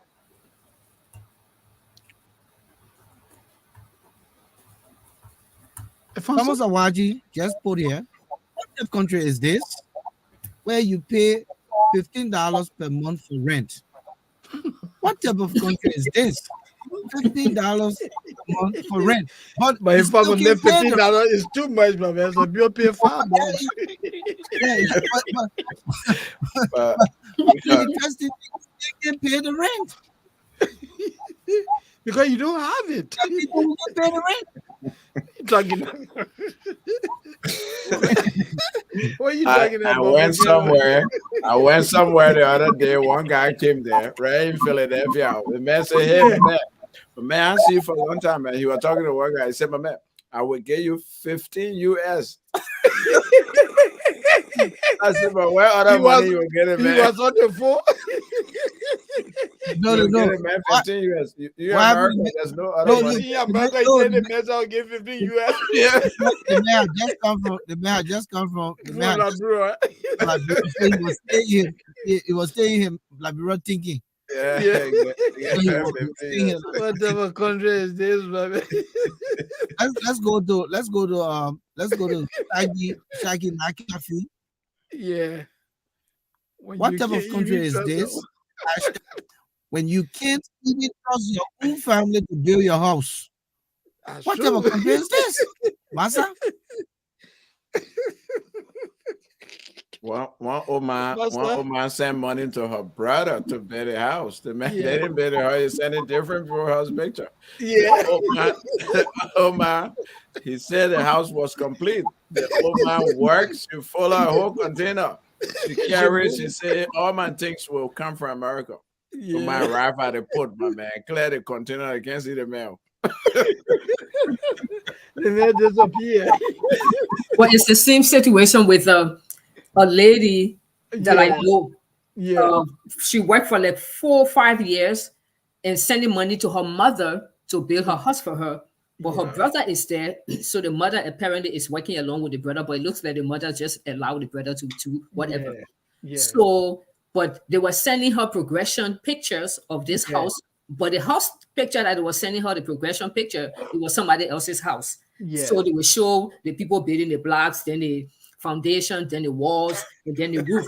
I actually met this girl once, and she showed me the house Just- with the roof and everything. It was only Yeah. waiting to do. So I ran into her because she was trying to get her windows and Yeah. everything. She was so proud. You know how it talk in America. Yeah. A single person, a single lady.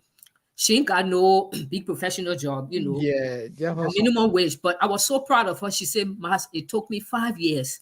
She said it took me 5 years. A nice house, 4 bedroom, 2.5 bathroom, on 2 lots of land whatsoever. So she told me that she was trying to get her windows and even her bathroom fixture. She was so excited. So she decided to go home. And when she went home, y'all can carry me to the house. And The brother ran away. She didn't see him for the whole while she was there. And the mom acted so. So she said, but mama, even if she said, but yeah, your brother can't care. He said, but mama, now you the one who were in charge of the money and everything. Call a long story short, her uncle pulled her on the side and said, listen, the people in build no hustle. Guess what? Her brother opened tire shop. Tire, used tire for her. He opened used tire shop with the girl money all those years. And he built he's built himself a small or 3-bedroom house with he and his family. Cut a long story short, the girl got so upset. She said, Mama, how you could do this? You know your son useless. I worked so hard. I gave you everything you want. I was sending barrels for you, container for you. Mama, how you could do this to me? You kill me. You're wicked and stuff. You know what the man said? Oh, move from here, man. Are you woman who born you? If I eat your money, so what? Who saw to eat your money? I'm not telling you again. At least I spend my own in the country. Yeah, who's supposed to eat your money? And I mean, born you before you go to America. We got a lot growing here in Today, she and the mother, they're still not speaking. She says she will never speak to her until she dies. Yeah. Okay, so let's go back to what type of country is this? What type of country is this where you can rape a child and bribe the family to stay quiet? Yeah, what type of country? Yeah, is this? That's true. Where you rape the child to stay and bribe the family to stay quiet. Thomas Awaji. Yeah. He comes back again. Awaji. He comes back again. He said, what type of country is this where you have to put Dettol in the water to take bath? What that cleaner? What type of country is this? What type of country is this? Take bath with Dettol, my man. He on fire. Thomas Awaji again. He said, what type of country is this where the smell in the major hospital makes you want to vomit? Vomit. What type of country is this? Thomas, a good one. What type of country is what this? What type of country is this where people, excuse me, can poop in a plastic bag and throw it over the house? Yeah, what type of country is this? Very what type of country is this? Yeah. What type of country is this? Thomas Awaji comes back. Oh, I'm feeling for that. Okay. Emmanuel Jackson says here, hashtag, what type of country is this? The president goes to sign an agreement for peaceful election and attack Reginald Goodrich for stealing his car and burning his house. It says the Goodrich, you enjoy democracy, huh? And that's true. He did. The president did that. Oh, he did? Right after the signing ceremony, they were all in his, gathering, and he walked over to Reginald Guri. He said, Guri.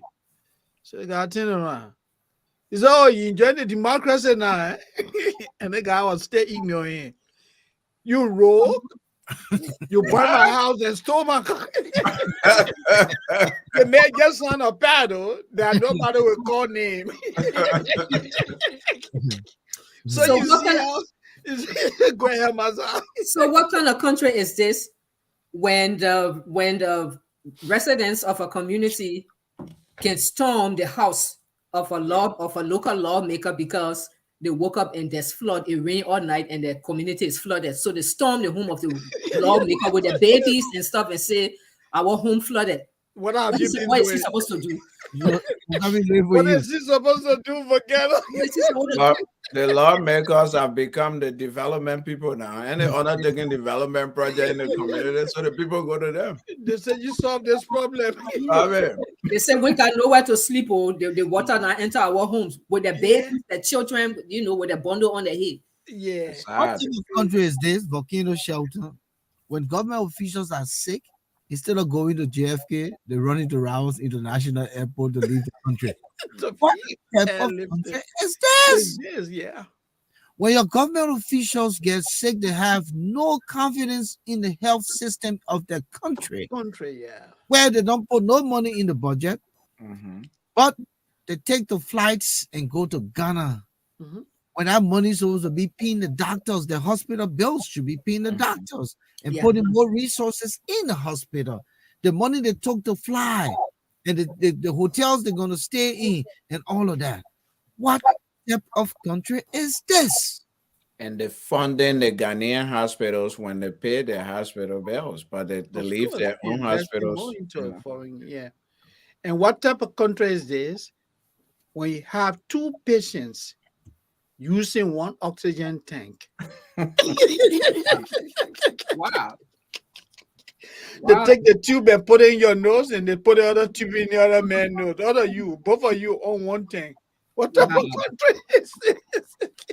Shaggy McAfee, what type of country is this? When so-called crazy man can enter the president's house and walks all the way to his bedroom door? What kind of secret service we have? Yeah. Wow. What type of country is this? Wow. Thomas Awaji, what type of country is this? Where you can walk through the neighbor's house to get to your zinging round?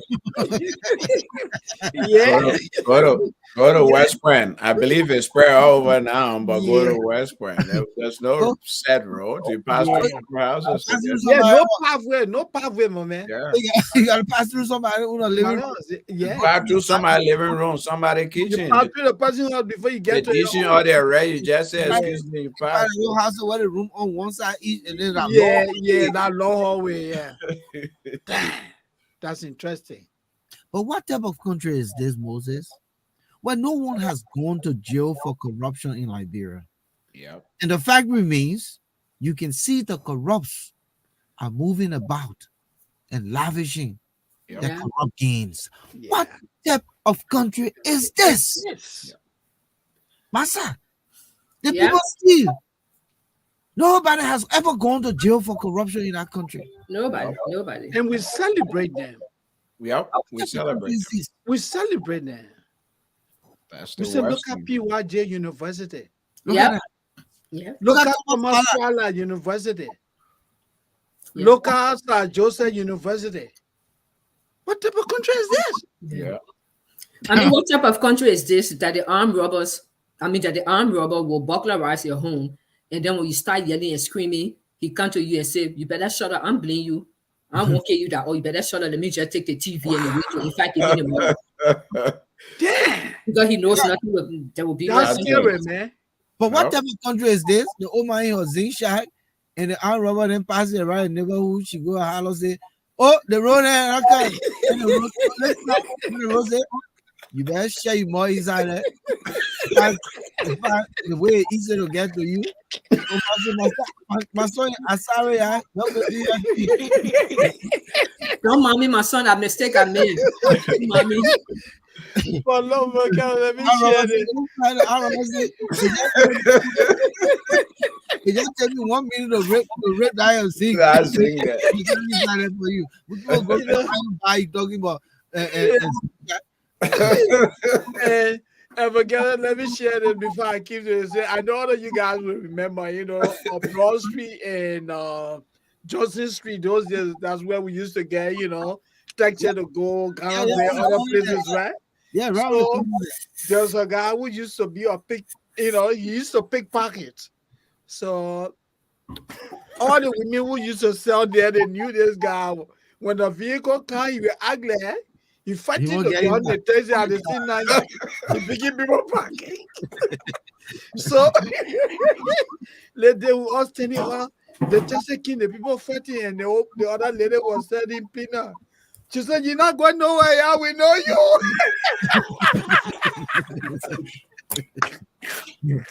Yo, we know you. So the guy did the right thing and went to the lady. He said, "No, let me hear you tell me nothing." I'll put Dennis not here. Yeah. But listen, Shaggy McAfee, what type of country is this when the president can bring get a water in West Point to watch football game? Are you gonna build one nice little stadium, a little community park stadium in the middle of West Point?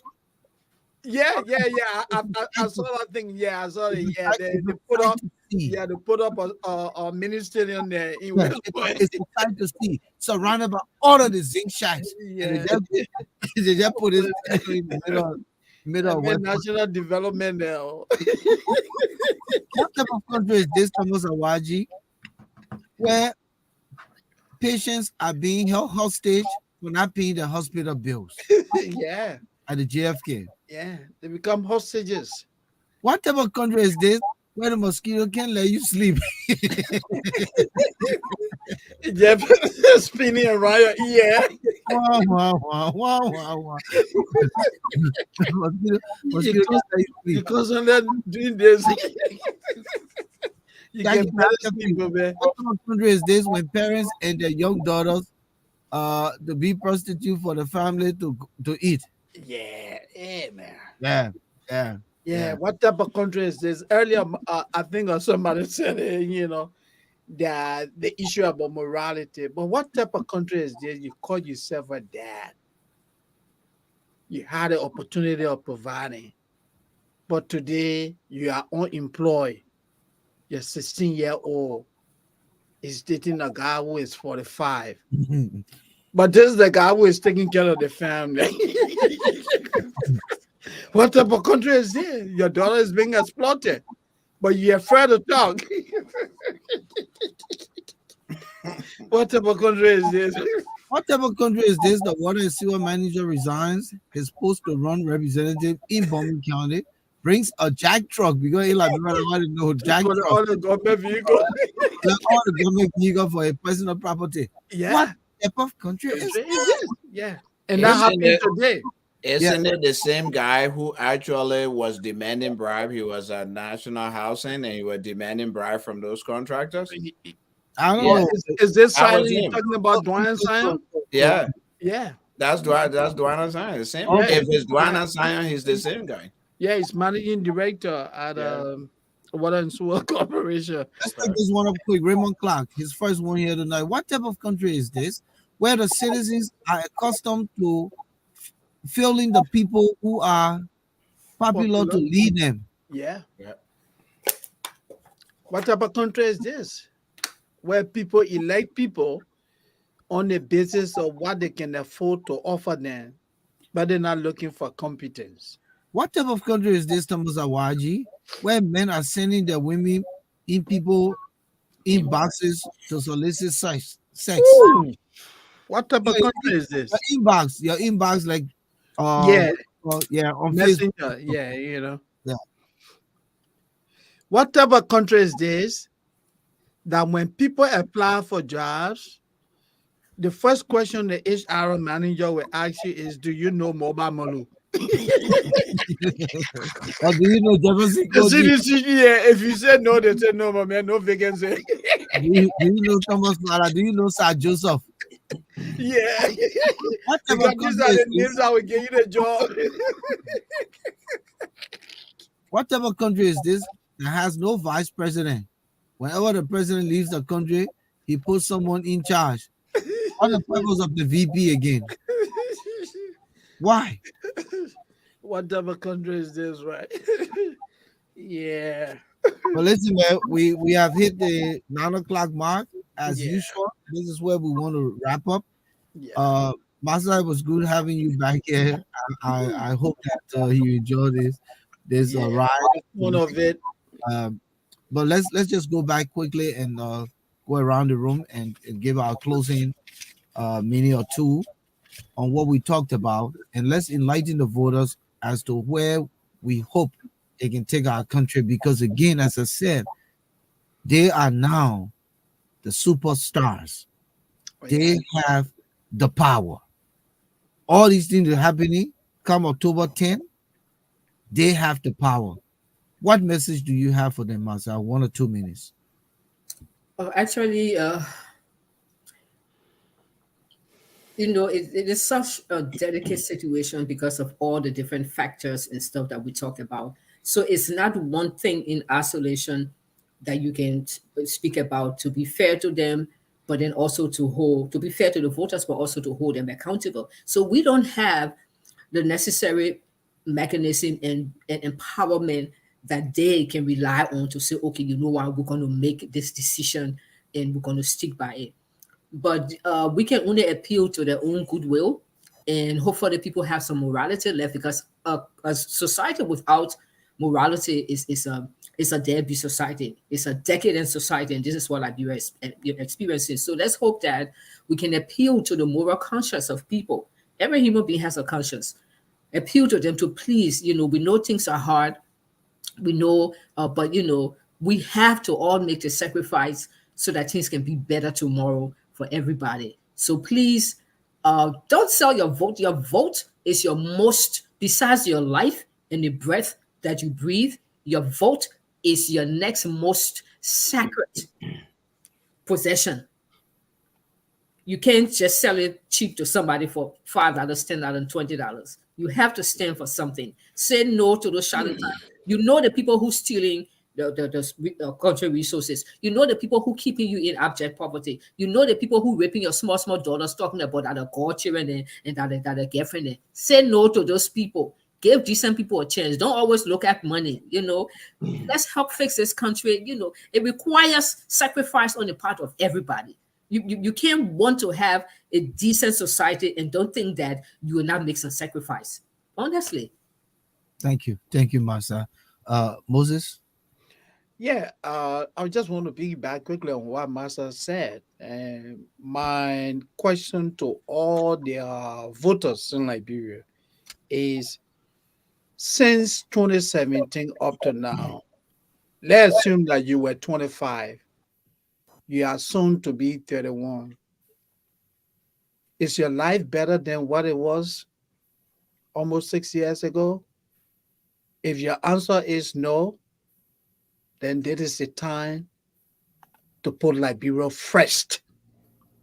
This cannot be about somebody giving you something to eat today and don't think about the future. This cannot be about friendship. This cannot be about popularity contest. This is about your future, your children's future. Liberia's future is on the line. You got to do this for your country. Do that self, appraisal. 6 years ago, I was 25. I'm 31. Is this how I'm going to live continuously? Looking for handouts? You got to make that choice. That's my advice. Alphonso? Yep. Yeah. So leadership has certain qualities, and as voters, we must look for those traits. We must look for those qualities. It's very important. You cannot put people in office who don't have those traits, who don't have those qualities, and expect something else.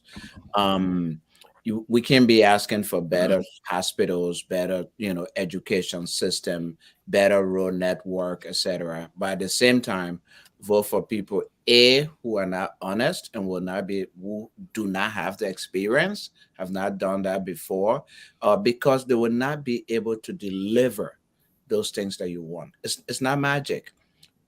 Countries and societies that have those things is because they have good leaders in place who put good policies and programs in place and hold people accountable to make sure that they get to the place that they want to get.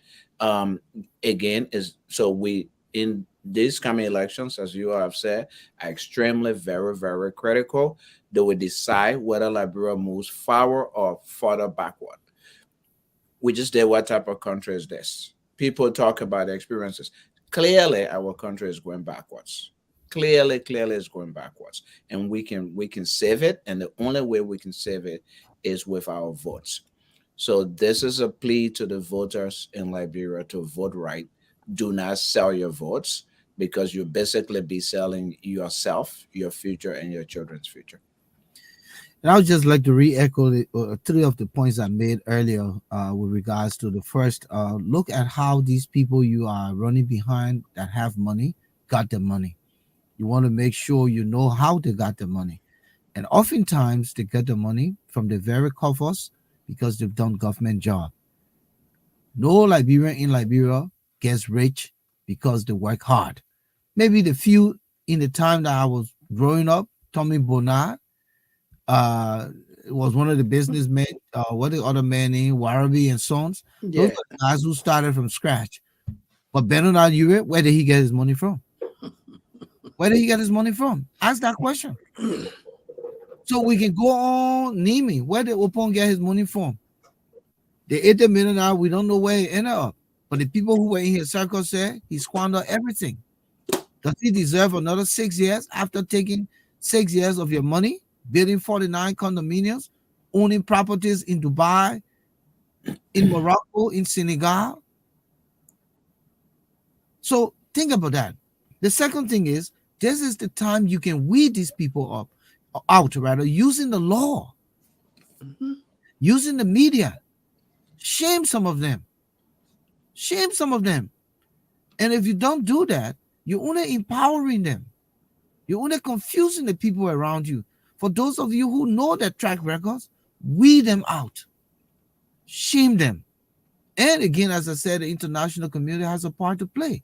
If you're putting your money to something and you don't put some arms around it and you allow it to go contrary to why you put your money, then you are a part of the problem.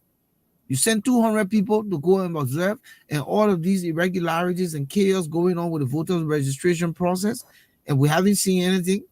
That's why the guy said, y'all already finished testing the Jolly Red. They ain't want to talk. But y'all got a part to play. So again, this is what you voters should be contemplating. If you do these things, hopefully, come 23 October 10th, we should be fine. We'll put the right leaders in power. Again, when you look at the configuration of the candidates, there's still one or two great people, irrespective of the numbers, irrespective of the monies they bring to the table. I still have confidence in certain people on the ballot. I am still confident that those people are good leaders. Yeah. But if you allow sentiments and popularity and the numbers and money to be the issue, then we'll continue down this road. Thank you, guys. Thank you so much. Thank We you. have fun. And I think we'll be back here on TV. Masa, good seeing you. I know you're so busy. People were asking, oh, Masa back now. I said, Masa, He said Masa is gonna come. Yeah. Masa is on part-time. No, in fact, Masa not on part-time. She's PRN. Yeah, she can choose to come anytime. As needed. Yeah. But it was good hanging out with you again. And I think the guys here, you. we all kind of enjoy your company. Yeah, So, it was a great discussion. yeah, thank you all. Thank you, guys. Thank Yeah, you. thank you, Thanks, guys. Master, for Enjoy. this. Eruptible, thank you Well, so much. It was nice. Yeah. Yeah, Thank you. very Thank good you. section. Thank you. Happy Easter to all of Thomas you. Abachi, how are Absolutely. you? Yeah, happy Easter. I tell Umu, how's the Easter out there in Australia? Hamilton City, how's your Easter going? TA all the way in Atlanta. Thomas, how your Easter? Raymond Clark, Shaggy, McAfee, how's your Easter? Emmanuel Jackson in Boston, how is it going out there? Liberian people, how you celebrated the Easter? Othello Dillon. Tomorrow, Saturday, and then you got the Sunday of the resurrection, right? Mhm. Everybody gonna be going to church, and then after church they go right back to do the same thing. Today is Good Friday. If I would leave from there, we'll go right to the Lagos. Today Good Friday. Yeah. Oh yeah. So today's Good Friday, and then that what day we can beat Judas on? Ain't that today? Today. Not today. Today, Judah get his flocking. Yeah, You don't, you don't, Judas. you don't go there yet. You don't go be Judah yet. Man, I didn't never be Judas when you gotta go between cars to bring food for him. All right, guys. Good night. All right.